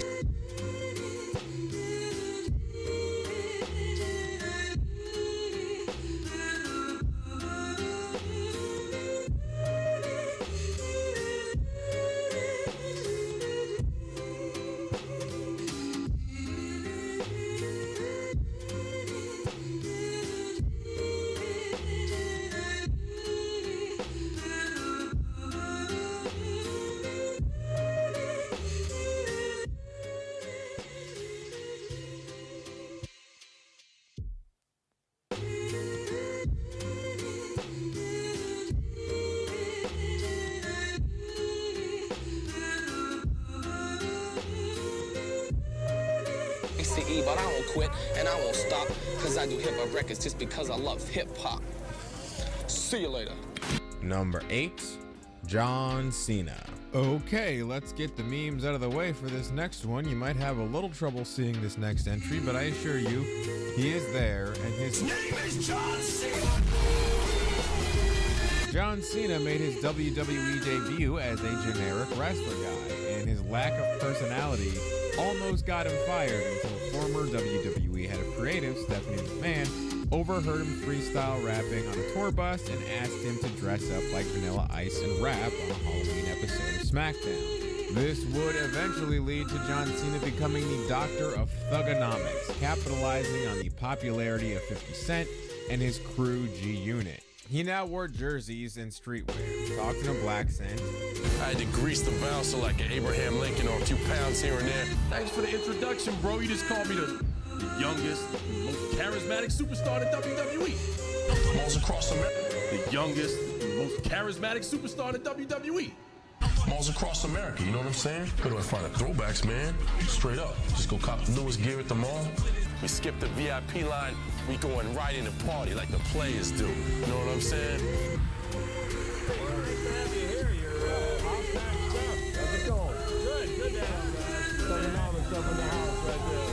What's my favorite throwback? Milwaukee Bucks, baby. Just because I got that little dance spin in the basketball. You know how we do. Right. At least you got the people behind you. Cena did freestyle raps to insult the crowd and his opponents. He released an entire rap album. He turned the WWE Championship belt into a spinner, just like the G-Unit spinner chain emblem. He also wore a spinner chain himself with his own Chain Gang logo on it, which was a complete ripoff of the G-Unit logo. The now iconic "You Can't See Me" hand gesture was taken from G-Unit member Tony Yayo.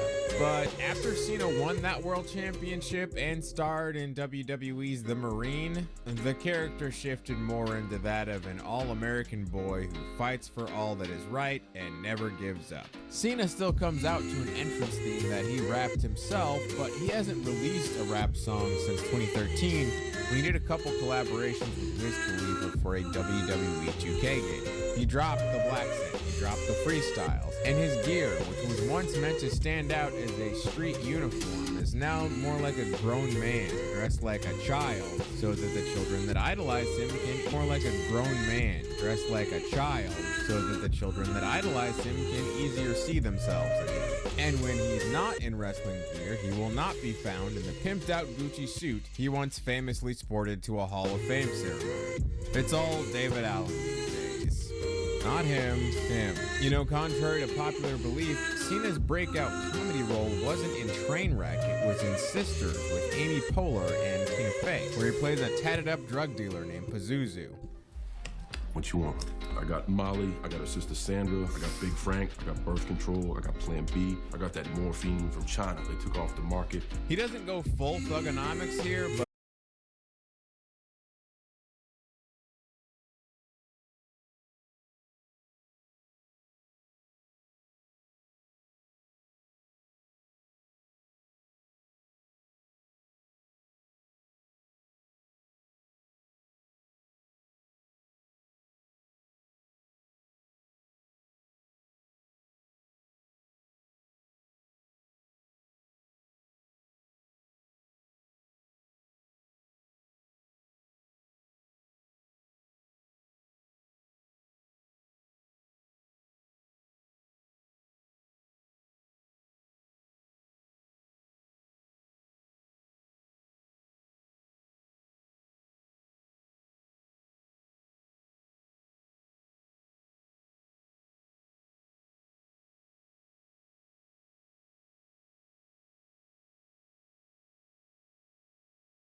Now, I don't have evidence for this part because it's lost media at this point, but There You Go spent multiple weeks on BET's Top 10 call-in countdown show 106 in Park, their answer to TRL, meaning black teenagers were regularly requesting that song. Her whole first solo album is R&B. She was also in a 90s R&B girl group called Choice that sounded like SWV or Escape. They were making junior prom slow jams for the Kazam soundtrack back when she was 16 years old.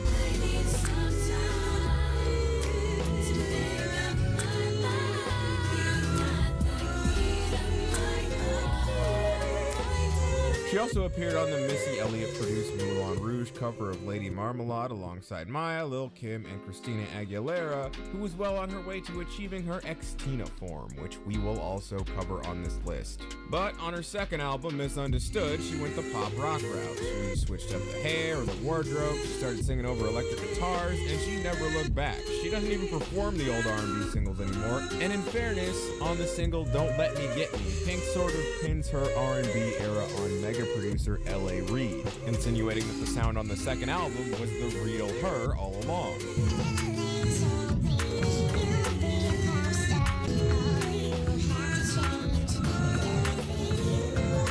But she's still making the vulture moves. I don't give a fuck. Pink's rebranding is one of the best examples of black culture being used as a stepping stone to bigger and better things that you can abandon as soon as they're no longer useful to you. I thought I told you not to call. Is that bitch still with you? Alright, I'm gonna hook you up. Number 6, Christina Aguilera. Christina Aguilera has never hidden from her Latin heritage. She did a Spanish language album right before the one I'm about to talk about, her 2002 album, Stripped, where Christina became ex-Tina, who had dark hair and tan. She debuted this new persona in the video for Dirty because when she said she wanted something like Redman's Let's Get Dirty, they just hired Redman and Rockwilder and basically remade the song.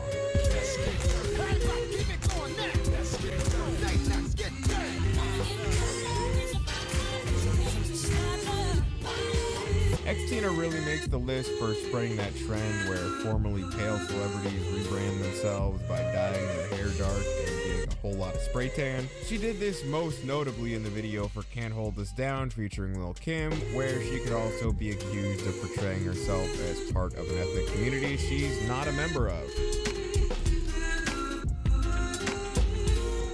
For the record, Christina Aguilera is Ecuadorian, she grew up in a Pittsburgh suburb, and she was a stage kid. This is the only video where she dresses like this, or does her hair this way, or has a tan this extreme, but she wasn't the only one in on this little experiment. Like, this was Mandy Moore's complexion in 1998, and here it is in 2005. Girls I went to high school with did this. And those bass tones got darker and darker until you wind up with some of the overexposed culture vultures I'm too bored of to add to this list, like the Kardashians and Ariana Grande, trying to pass off blackface as a makeup aesthetic. They was about to turn up at my fame wanted cats take my ideas and put their name on it. It's alright though. Number 5, Kanye West. Kanye West had us going there for a while, but in hindsight, the way that he values whiteness above blackness should have always been evident. George Bush doesn't care about black people. Okay, maybe not always, but we should have caught it a lot sooner than we did. Kanye went from George Bush doesn't care about black people to White Lives Matter. He went from I basically know now we get racially profiled. Basically know now we get racially profiled, cuffed up and hosed down. To George Floyd died of a fent OD actually. They hit him with the fentanyl. If you look, the guy's knee wasn't even on his neck like that. I know Kanye West lost his mother. I know he's had mental health struggles. But I know people who've been through those things and worse, and they didn't completely turn their back on everything they supposedly believed in. Kirk Franklin made a really good point about Kanye's gospel phase recently. I saw it firsthand many times with Kanye. The faith community was so excited about him being to latch on that nobody asked the hard questions. Nobody talked about accountability. And you also see that even in the white community. You know, if Donald Trump says that he's a Christian, then all the evangelicals vote for him, even though there are so many things about his life and lifestyle that are problematic to the Christian ideal. I think a lot of Kanye fans are guilty of this to some degree, myself included. We were so in awe of his creative output that we made a lot of excuses for a lot of questionable behavior. Remember that time he went on Kris Jenner's show and just kind of tried a whole new voice out? Well, I remember I had this TV show that I was working on that had like puppets around it, like a modern day Jim Henson type vibe, because I really get into, creative ideas like this. What the fuck was that, Kanye? Who the fuck was that? This man code switched and show new voice here. Remember that time he went on Kris Jenner's show and just kind of tried a whole new voice out? Well, I remember I had this TV show that I was working on that had like puppets around it, like a modern day Jim Henson type vibe, because I really get into, creative ideas like this. What the fuck was that, Kanye? Who the fuck was that?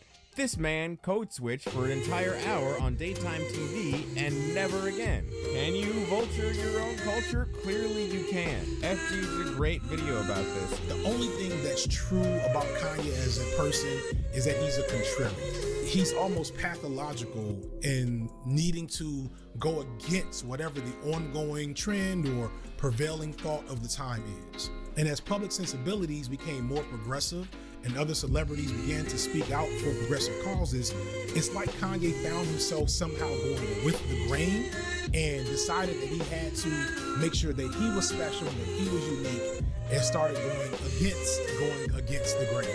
Does that make sense? Kanye used black issues for attention when it went against the norm, but then too many of his contemporaries shared his views, so he flip-flopped in order to keep getting attention. And he went so far in the other direction that he carelessly incinerated all of his goodwill in the process. Kanye is a victim of his own troll. Don't be like Kanye. No, due to the fact that I was from the streets, but I never killed anybody, it was just easier for me to pose like a backpacker. But I actually really love street niggas. But I actually really love street niggas. And I don't really listen to backpack music like that. Number 4, Drake. Drake has vultured so much of the culture, so many artists, so many genres. I'm not even gonna sit here and pretend that I can list them all or do this any better than Kendrick Lamar did. Drake is Canadian. Drake is from Memphis. Drake is from Atlanta. Drake is from Texas. Drake is from New Orleans. Drake is Caribbean. Drake is Puerto Rican. Drake is African. Drake is such an incredible melting pot of people. So many different cultural experiences. If a subgenre, especially a black subgenre, is generating buzz, we are never far from Drake co-opting it to generate himself some revenue. Or at least that's how it was. You know, Drake isn't just a culture vulture, he's also a Nepo baby. We don't talk about that nearly enough. Drake's dad is at best a historical footnote musically. Floated around the music scene in the 1960s and 70s, played drums for Jerry Lee Lewis for a minute, couldn't cut it as a singer, whatever. Peeping through the window, calling me on the phone, constantly leaving messages, won't leave me alone. But Drake's uncle is Larry Graham. Drums for Jerry Lee Lewis musically. He floated around the music scene in the 1960s and 70s, played drums for Jerry Lee Lewis for a minute, couldn't cut it as a singer, whatever. Peeping through the window, calling me on the phone, constantly leaving messages, won't leave me alone. But Drake's uncle is Larry Graham, the bassist for Sly and the Family Stone, and more importantly, the inventor of slap bass. Without Larry Graham, music wouldn't sound the same as it does today. His impact cannot be overstated. Even if you don't know his name, you know the sound that he introduced to the world.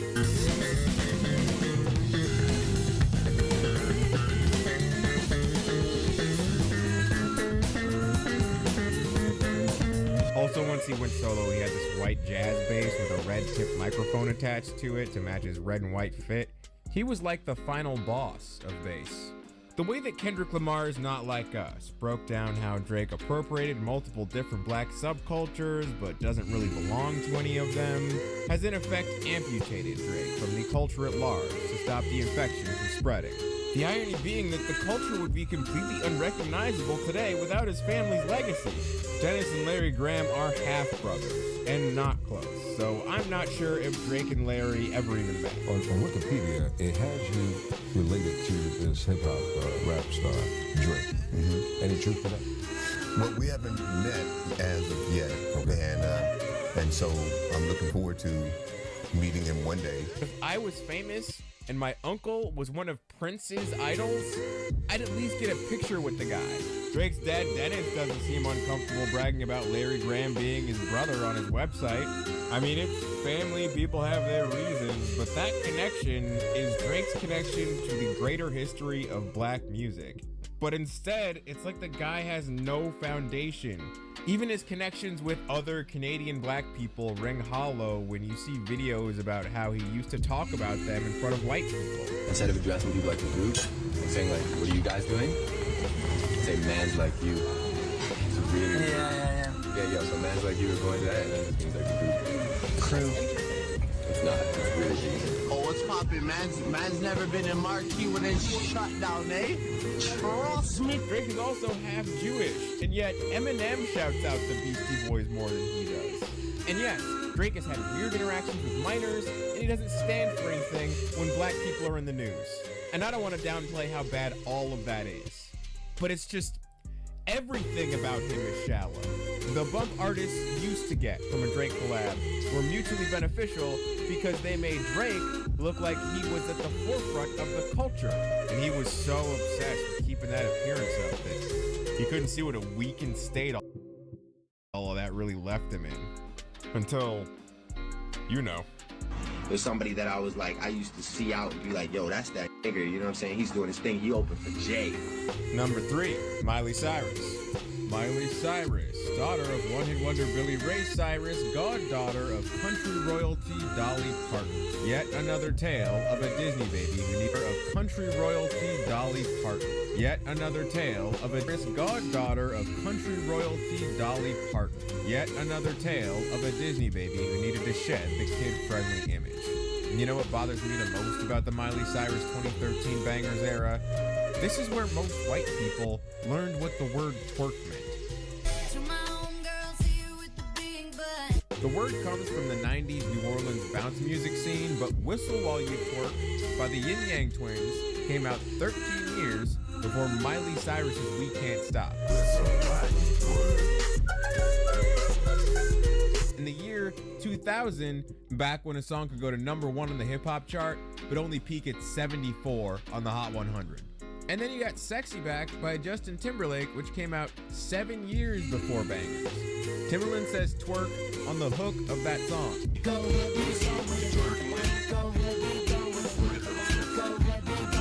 Were none of you listening to what the black person on that song was saying?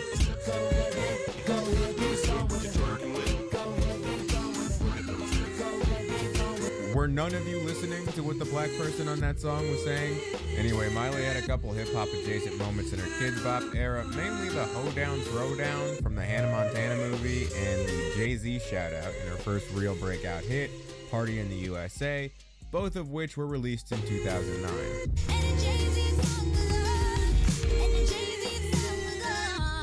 According to Miley, she'd never actually listened to Jay-Z. The song was composed by a team of writers. But after Bangers and the Mike Will Made It single 23 dropped, she got a little too comfortable. In 2014, she photoshopped herself onto Nicki Minaj's body from the cover of Minaj's Anaconda. Then in 2015, she hosted the MTV Video Music Awards and did another racism at Nicki Minaj in an interview with the New York Times. Miley was responding to a question about Minaj's frustration with Anaconda and not being up for Video of the Year, and the VMA's lack of representation for black women in general. Miley essentially accused Minaj of using race to complain about not getting nominated. It all culminated in this highlight-worthy moment from the night of the award show.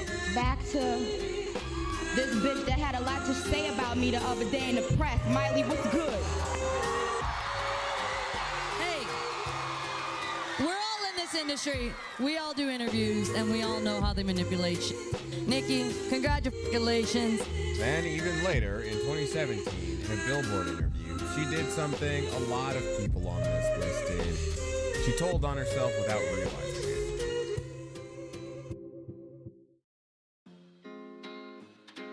it. That's what pushed me out of the hip-hop scene a little. It was too much Lamborghini, got a Rolex, got a girl on my cock. I am so not that. She praised her producers like Pharrell and Michael made it in the interview. She praised Kendrick Lamar just before this part of the interview. She spoke out against police brutality. But the way she said she was pushed out of hip-hop, as if it was ever something that needed to hold space for her to begin with. She did apologize for this statement, seemingly recognizing that she treated hip-hop as a phase that she could dip in and out of as she pleased. But that didn't stop her from doing it. She put out a country record, then a rock record, then a fairly straightforward pop record with another vaguely hip-hop adjacent EP somewhere in the mix for good measure. Hip-hop was just a tool she used to get her mouse ears off.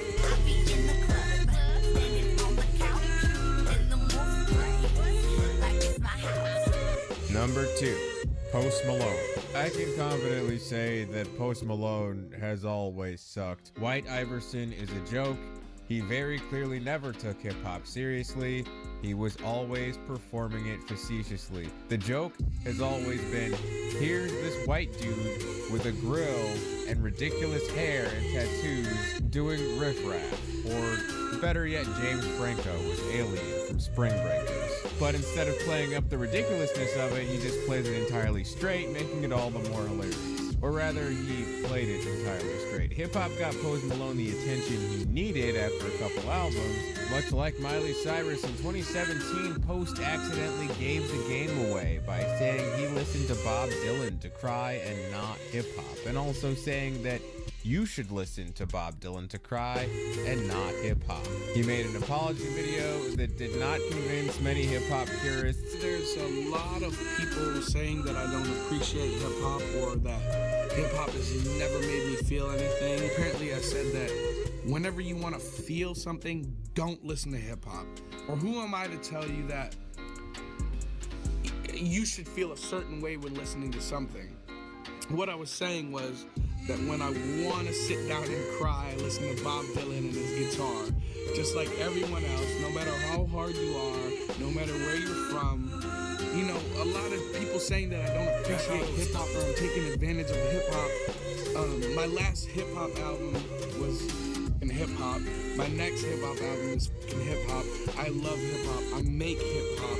I want to take this genre, you know, and stretch it so far that people who may not listen to it, listen to it. And as one could predict from such an incident, Post did not stay true to the culture. His debut record came out in 2016, and by 2019, he was making straightforward pop singles completely removed from the hip-hop genre altogether. He didn't even stay true to the gimmick. As of 2024, he's hard pivoted into country music, and he seems just as cynical about that as he did about hip-hop. He's from Syracuse, New York, for Christ's sake. I guess I'd kind of like Sunflower. Even then, I'm taking the Sway Lee part over his part, and the Spider-Man of it all is doing a whole lot of heavy lifting here for both of them. What the heck? Number 1, Madonna. Number 1 is Madonna, whose 1989 single, Like a Prayer, had a big nostalgic comeback off the release of Deadpool and Wolverine. And it was hard not to be reminded of Madonna's video for Like a Prayer, where she's the white savior of a wrongfully accused black man played by Leon, who is also a saint she's having impure fantasies about, and who most people assumed was supposed to represent Jesus Christ, but was based on Saint Martin de Porres. Just like Miley, Markey, and the others, the whole music video is Madonna centering herself in black experiences, whether it's in the church, or the criminal justice system, or a field of burning crosses. She used us for shock value, which somewhat backfired because Like a Prayer was also used to sell Pepsi, and the controversy ended that promotional campaign. But the story does not end there. Madonna, much like Drake, also centered herself in multiple different black subcultures. It took a minute for people to realize that voguing was a queer black thing, because Madonna rebranded it as a Hollywood glam thing for her 1990 single Vogue. Fellow culture vulture and cultural impresario Malcolm McLaren released Deep in Vogue a year earlier, and it contained multiple names. McLaren 90s because Madonna rebranded it as a Hollywood glam thing for her 1990 single Vogue. Fellow culture vulture and cultural impresario Malcolm McLaren released Deep in Vogue a year earlier, and it contained multiple name checks to the ballroom scene voguing originates from. Madonna name checks Joe DiMaggio. She also fetishized Naomi Campbell and Big Daddy Kane during her 92 sexploitation era. Eventually, she even tried rapping, and surprise, it was an ironic, cynical, look-at-the-white lady rapping performance.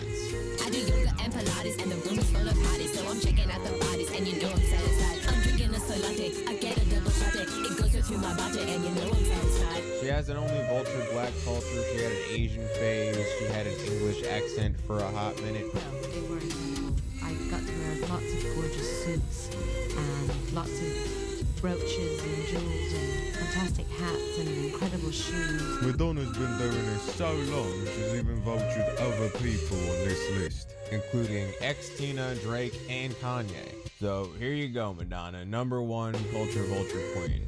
I'm just living out the American dream, and I just realized that nothing is what it seems. It's all been said many times, many ways. You can love black culture, but not black people. Everybody wants to be into the police show. The old saying, you know, they want our rhythm, but they don't want our blues. That's right. You can love black culture, but not black people. Everybody wants to be into the police show. The old saying, you know, they want our rhythm, but they don't want our blues. That's right. Everybody want to be a nigga, but nobody want to be a nigga. The Hawk Tuah girl said a funny thing, and people love her. The On Fleek girl said a funny thing, and people love the thing that she said and forgot she even existed. There's a whole viral novelty song that covers a bunch of this stuff now, way catchier than anything I just said. White people in mostly black spaces, finding a way to center our faces again. Not invited, but I made my way in. We didn't have stuff like this at Oberlin. And that's game. Like I said, I could easily do another 10 of these. I just wrote a bunch of names down and started going for it. I didn't even realize I was heading for 5 men and 5 women until I started counting how many entries I had, and things just started working out that way. I'm sure I missed one of your favorites. I missed some of my favorites. So feel free to comment who you would consider to be the top culture vulture. Don't start with me. You don't start with me. You like it when they talk like rap people. Okay, take your shit. I have other top 10 ideas, maybe not as deep as the main course videos, but still fun, still informative, and most interestingly, I think top 10s are a great way to illustrate a pattern. I'll admit, this is a little celeb gossip heavy for my usual liking, but I did manage to show just how frequently one person's culture can indeed be another person's costume, just in time for Halloween season. And I should be able to break it into at least 10 videos for the social media apps, hoping I can eat off that. We'll see. You'll know.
Notice I mentioned Drake in this video and his beef with Kendrick Lamar. I have Between a rock and a hard place. Commercially successful yet not celebrated, cherished by non-hip-hop fans but overlooked by rap's hardcore fan base, he finds himself in a spot that may be uncomfortable, but is in no way unfamiliar. For decades now, white rappers have always tried to make their mark on the culture and be taken as seriously as black rappers. But more often than not, they find themselves frozen in time at the point of their greatest hit. And for the most part, the only way is down. Because when they're not seen as bringing anything new to the culture and are just rehashing the current trendy sound, i.e. Ian, Lil Mabel, etc., it's incredibly easy for them to get forgotten. Yet because they often get more attention than black rappers who are in the same lane and often make more compelling music, it makes people suspicious of them. And if we know one thing about hip-hop fans, it's that they don't like being spoon-fed an artist by the industry.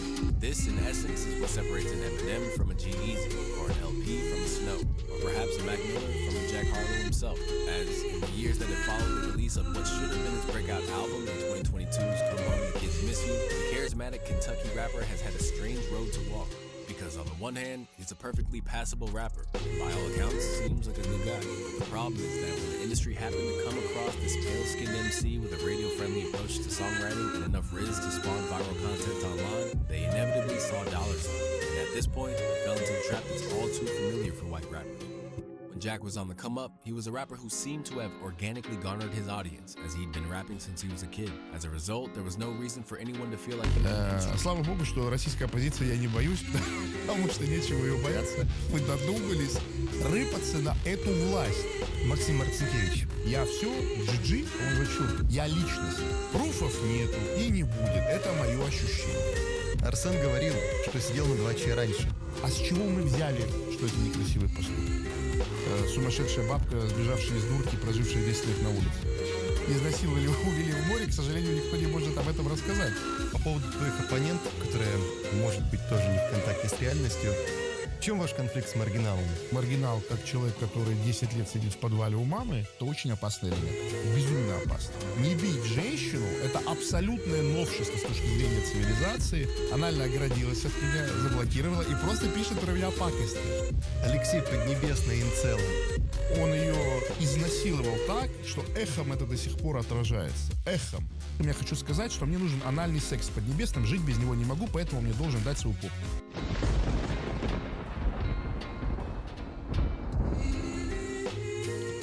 Тут не поспоришь. Раз уж мы подняли тему Украины, позволь такой вопрос. Как тебе кажется, чем закончится эта операция? С твоей точки зрения, какая будет позиция в конце войны у Украины, какая будет у России? Получится ли Северная и Южная Корея? На твой взгляд? Я не могу не блатануть, сообщив тебе, что, во-первых, я сказал в 2019 году своим подписчикам, в каком году война начнется, а за год до войны, даже за 1,5 года до войны, я сказал, в какую неделю она начнется. В неделю. Ну, в 2021 году у меня прям есть эфир, где я говорю, что, скорее всего, все начнется в конце февраля, начало марта. Вот так вот.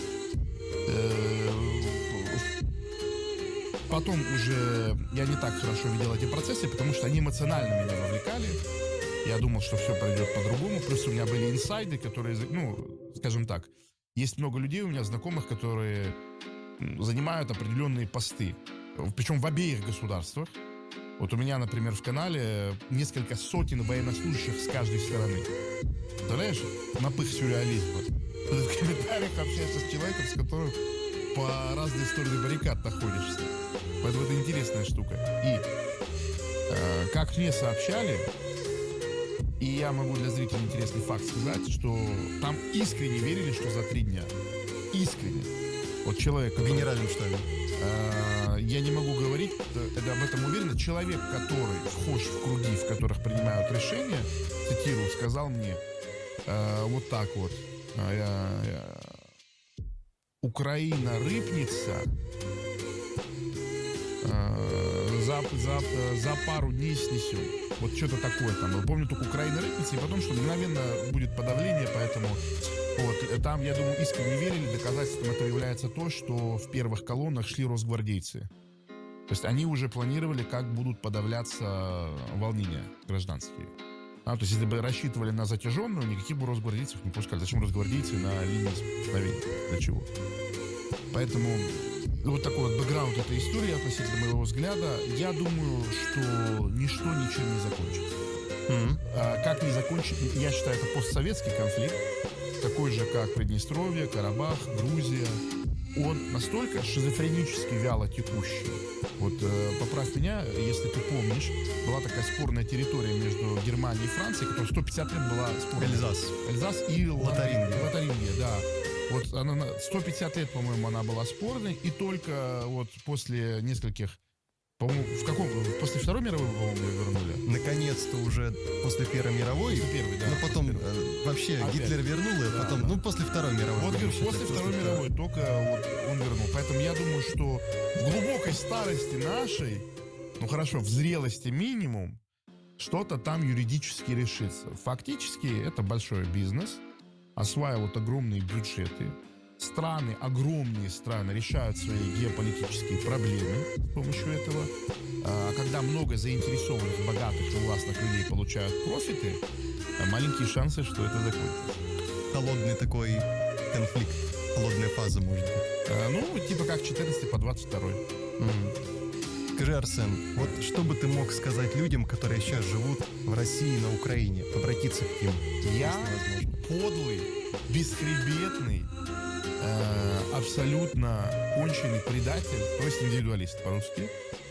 И я своим зрителям, своим подписчикам говорил простую вещь. Если вы хотите жить хорошо и счастливо, это зона опасная. Я не вижу... То есть смотри, у меня какая фишка. В Римской империи быть солдатом, это было хотя бы прикольно, потому что тебе потом давали земельный надел. Потом ты в статусе рос. А участвовать в призывной армии и защищать страну, для меня лично это не подходит. Я не буду никому обращаться. Я скажу свое мнение, что конфликт долгий, жить будет чем ближе туда, тем хуже. То же самое своим подписчикам говорил. В году 20-м, 21-м, если вы живете вот со стороны рядом с Украиной, будьте готовы, что боевые действия обязательно перекинутся на ваш регион. Просто держите это в уме, каким-то образом готовьтесь морально, физически, как хотите, но это будет. Поэтому здесь надо фундаментальный вопрос решить. Ты за страну, или ты вообще этой концепции не понимаешь, или ты за страну, но вот не за то, что сейчас управляет страной. Поэтому я как индивидуалист выбор сделал. То есть, опять же, надо понимать, я армянин. Никто никогда в этой стране меня не считал своим. Никто никогда. Открой любое видео под моими комментариями. 50% комментариев как обвинение используется, что я этнический армянин. Поэтому мне еще проще это сделать. Я не понимаю, что чувствует русский человек. Я не могу это понять.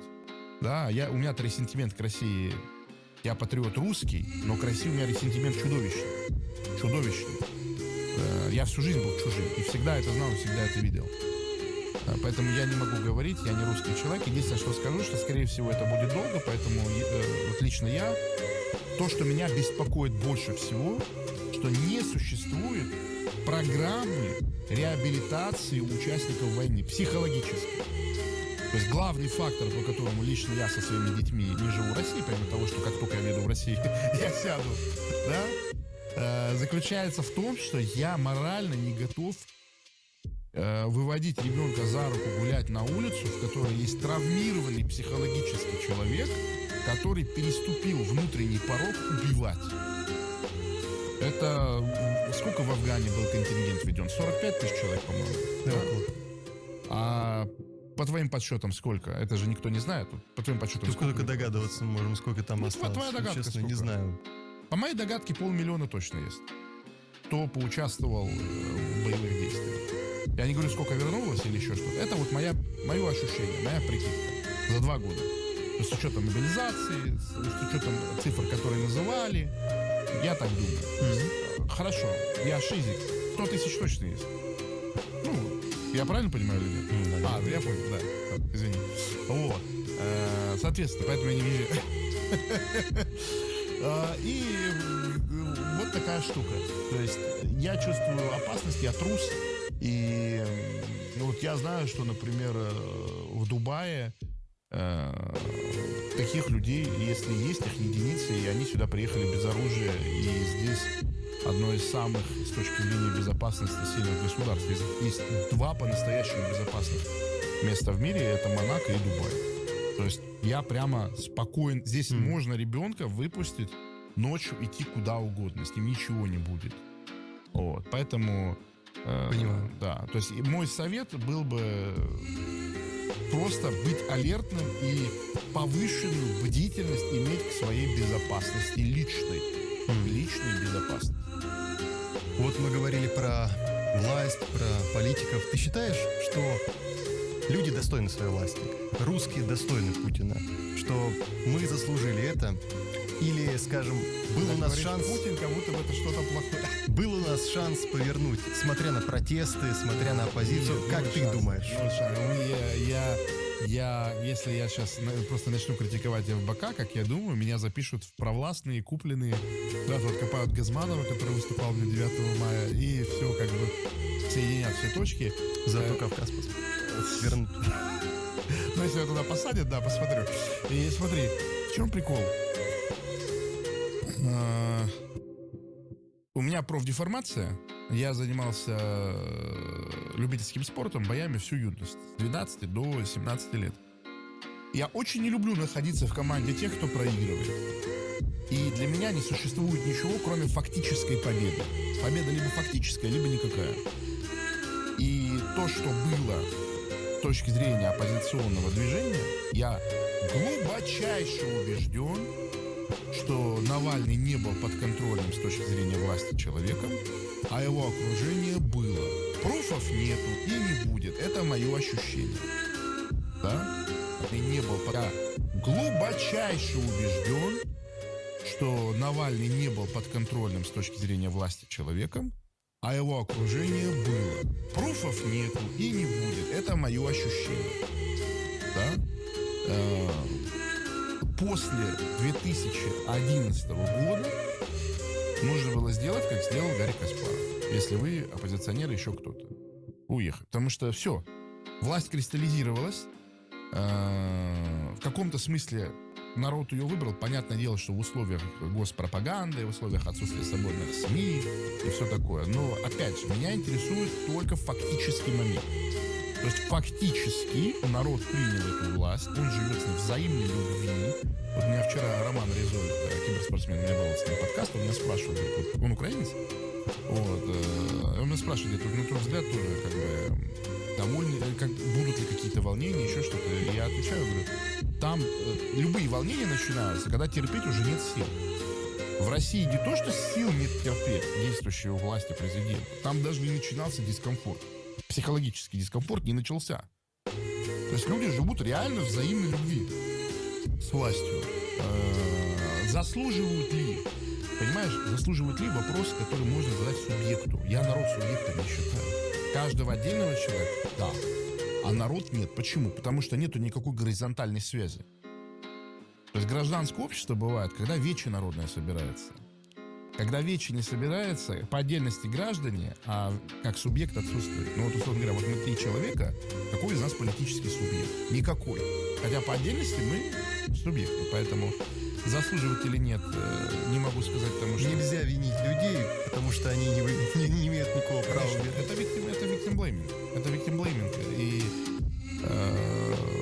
вот как сказал Доренко в интервью Дудю, у него спросил, Дудь считает он себя виноватым за то, что происходит, потому что он участвовал, был одним из архитекторов госпропаганды тогда, и он сказал, за что? За тысячелетнюю Россию, за Ивана Грозного, за Петра Первого. То есть надо понимать, что сделал Петр Первый со страной. Он ее изнасиловал так, что эхом это до сих пор отражается. Эхом. И есть вещи, мы песчинки в огромных геополитических и исторических процессах. Песчинки. Безусловно, возникают точки бифуркации, в которых какой-нибудь Ленин Ульянов, немецкий шпион татарского этноса, еврейского, он может перевернуть игру. Но таких точек бифуркации вот раз, два, три я обчелся. Их единицы. И опять же ничего хорошего не сделал. Давай поговорим о тех, кто уехал все-таки. Да. Например, Максим Кац, да. Цветов, БК. Что ты о них думаешь? Ну, а ты перечислил, чем друг с другом не связанных людей, кроме того, что они уехали. А мне хотелось бы отдельно по каждому пройтись. Ну, понятное дело, что Света для меня это в иконостасе стоит, святой человек. И я, например, на многих его идеологических... Похож на святого. Ну, человек, фамилия Светов, уже на этом заканчиваем. И я на многих идеологических своих врагов не прыгаю, потому что я знаю, что они являются в дружеских или в идеологических отношениях вместе с ним. А так бы прыгнул с сумасшедшей яростью. Почему? Почему? Потому что он сильный мыслитель с точки зрения индивидуализма. То есть это человек, который, несмотря на то, что он патриот, несмотря на то, что он исповедует русскую культуру, да, человек ходит в театры, ходит в музеи, читает, это культурный человек с точки зрения. Самое главное, то, что он в результате взаимодействия с ним человек начинает думать о себе, как о субъектной личности. Для меня это самая главная проблема. Когда я жил в России, Россия меня изнасиловала. Изнасиловала школой, изнасиловала бегством от армии, изнасиловала невозможностью нормально разбогатеть. В каком плане, что как только начал зарабатывать деньги, произошел обвал рубля 2,5-кратный. И даже мои очень хорошо зарабатываемые деньги стали ничем практически за границей. То есть очень много есть вещей, которые...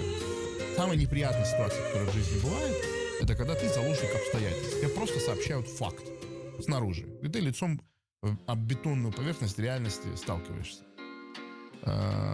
Прокаться я не то что не могу, сейчас я сформулирую. Знаю, как плохо к нему относятся люди. Знаю, какую он исполняет программу периодически.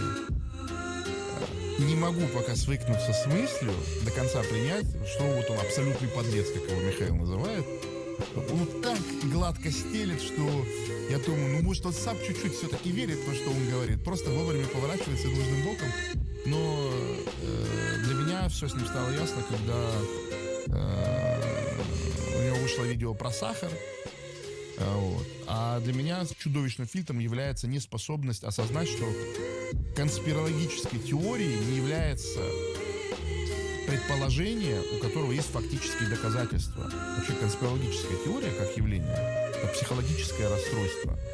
Условно говоря, я сижу, и вот за занавеской сидят гномики. Ты открываешь занавеску, говоришь, где они? Я говорю, они невидимые. Ты говоришь, ну вот мы тепловую пушку направили, тепла нету. Я говорю, а они астральные, нематериальные. То есть конспирологическая теория — это теория, которую невозможно опровергнуть, потому что каждый раз она дополняется новыми условиями, а факт остается. А когда мы говорим о том, что Россию в 90-х раскупили там Британия и США, потом выясняется, что протектором ЮКОСа был Ротшильд, тот главный Ротшильд, который есть, ты уже по-другому это воспринимаешь. Это уже не шизотеория с РЕН-ТВ. Да? И вот так вот. Или как мне в детстве рассказывали в школе, что в Великобритании монархия, ну она как бы не настоящая, все решает парламент. Блин, я в это не верю. Ну ты знаешь, что король Англии является как бы владельцем Канады, Австралии в том числе. Да, ну поэтому я в такие вещи не верю. Это для гоев вскармливание. А к ФБК у меня отношение очень однозначное. Это люди, которые никогда не играли на победу. Я тебе говорю, у меня профдеформация. Все, что не победа, меня не интересует. Они на победу не играли никогда. Как ты это понял? Как я понял, что на победу не играли? Я это понял, когда 11-й год закончился, хотя мне было очень мало лет, мне было 16 лет, когда был 11-й год. Вот он закончился, 12-13, и вот координационный совет, координационный чего? Чтобы чем-то координировать, нужно чем-то владеть. Да? Я просто вижу, что люди слабые, люди зачет себе берут некие моральные победы. Если у кого-то есть моральная победа, это лузеры неудачные. Даже не надо смотреть ни на что другое. То же самое, как моральная победа в Беларуси была. Моральные победы, давайте, как бы... Я в этом не участвую. Где моральная победа, я там не хочу быть за этим. Поэтому ФБК, осознанно или неосознанно, здесь не могу говорить, заняли позицию лузерскую, которая заключалась в том, чтобы в отсутствии противника делать куклу Вуду и протыкать ее иголками. Вот ты не знаешь, что я в Твиттере, Оскар, ты в Твиттере меня читаешь, да? То есть люди там пишут, что они меня уничтожают, они меня затравили. Я 50 раз написал, говорит, придите в Voice.ru, давайте эфир сделаем, и вы меня разнесете. В дебатах, в диалоге. То есть знаменитая Залина анально оградилась от меня, заблокировала и просто пишет про меня пакости. Я даже не знаю, какие. Знаю, что пакости пишет. Да, я написал, говорю, ну приходи. Ну давай поговорим, меня же разнести так легко. Моя позиция такая несостоятельная. И они переняли от ФБК этот метанарратив, что чтобы победить, не надо вступать вообще в Арсен, тебя уже 10 раз победили заочно, а ты еще даже не упал. Да. Поэтому я говорю, это как он называется, знаменитый эффект карго. То есть поставили куклу Вуду, миллиард раз проткнули. Вот мы записали видео про дворец Возможно, твою куклу тоже протыкали там на эфире. Они могут ее хоть насиловать, они могут ее оплевать, они могут что хотеть с ней сделать. Это не имеет отношения к реальности. То есть сколько просмотров у видео про дворец Путина? 200 миллионов? Да, вроде бы сейчас даже больше. Что поменялось? Как вообще с помощью... Монетизация была большая. Как с помощью видео можно хотеть совершить реформы в стране? Я думаю, что они хотели больше денег. Если я и говорю, я у зрителей спрашиваю, можно 5 триллионов просмотров собрать. Рычага воздействия на власть нету. То есть это...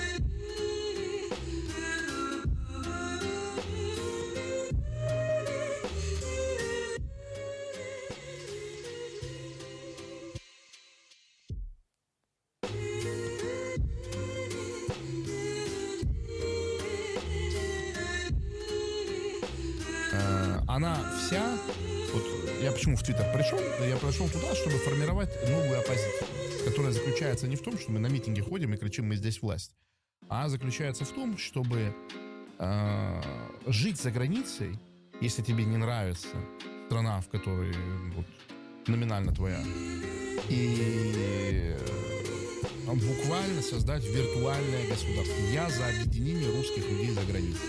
За объединение. Потому что россиянин, он никому за границей не особо нужен. А сейчас особенно.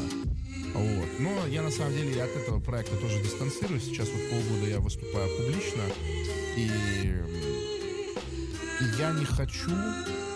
Ты знаешь, что было с человеком, который первый осознал существование бактерий и бактериологических инфекций? Не в курсе. Что с ним случилось? Его коллеги сдали в психушку, где его забили до смерти санитары.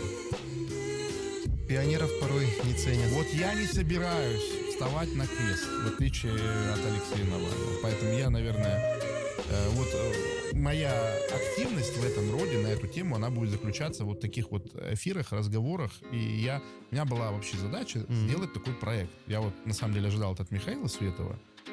Потом понял, почему он это не делает, потому что для меня он является конвенциональной фигурой, для оппозиционной тусовки он не является конвенциональной фигурой. Вот, соответственно, видишь, я умею уважать силу, поэтому я умею понять, когда бороться абсолютно бесполезно. Вообще абсолютно. Вот ты пионер, у тебя первый разряд по боксу, и ты молодец, ты хорошо развиваешься. Тебе предлагают бой с Майком Тайсоном. Зачем? Он тебя просто искалечит. Он тебя искалечит. И вот это очень... Психика сопротивляется этой идее, что ты проиграл, потому что непонятно тогда, что делать. На самом деле понятно. То есть заниматься нужно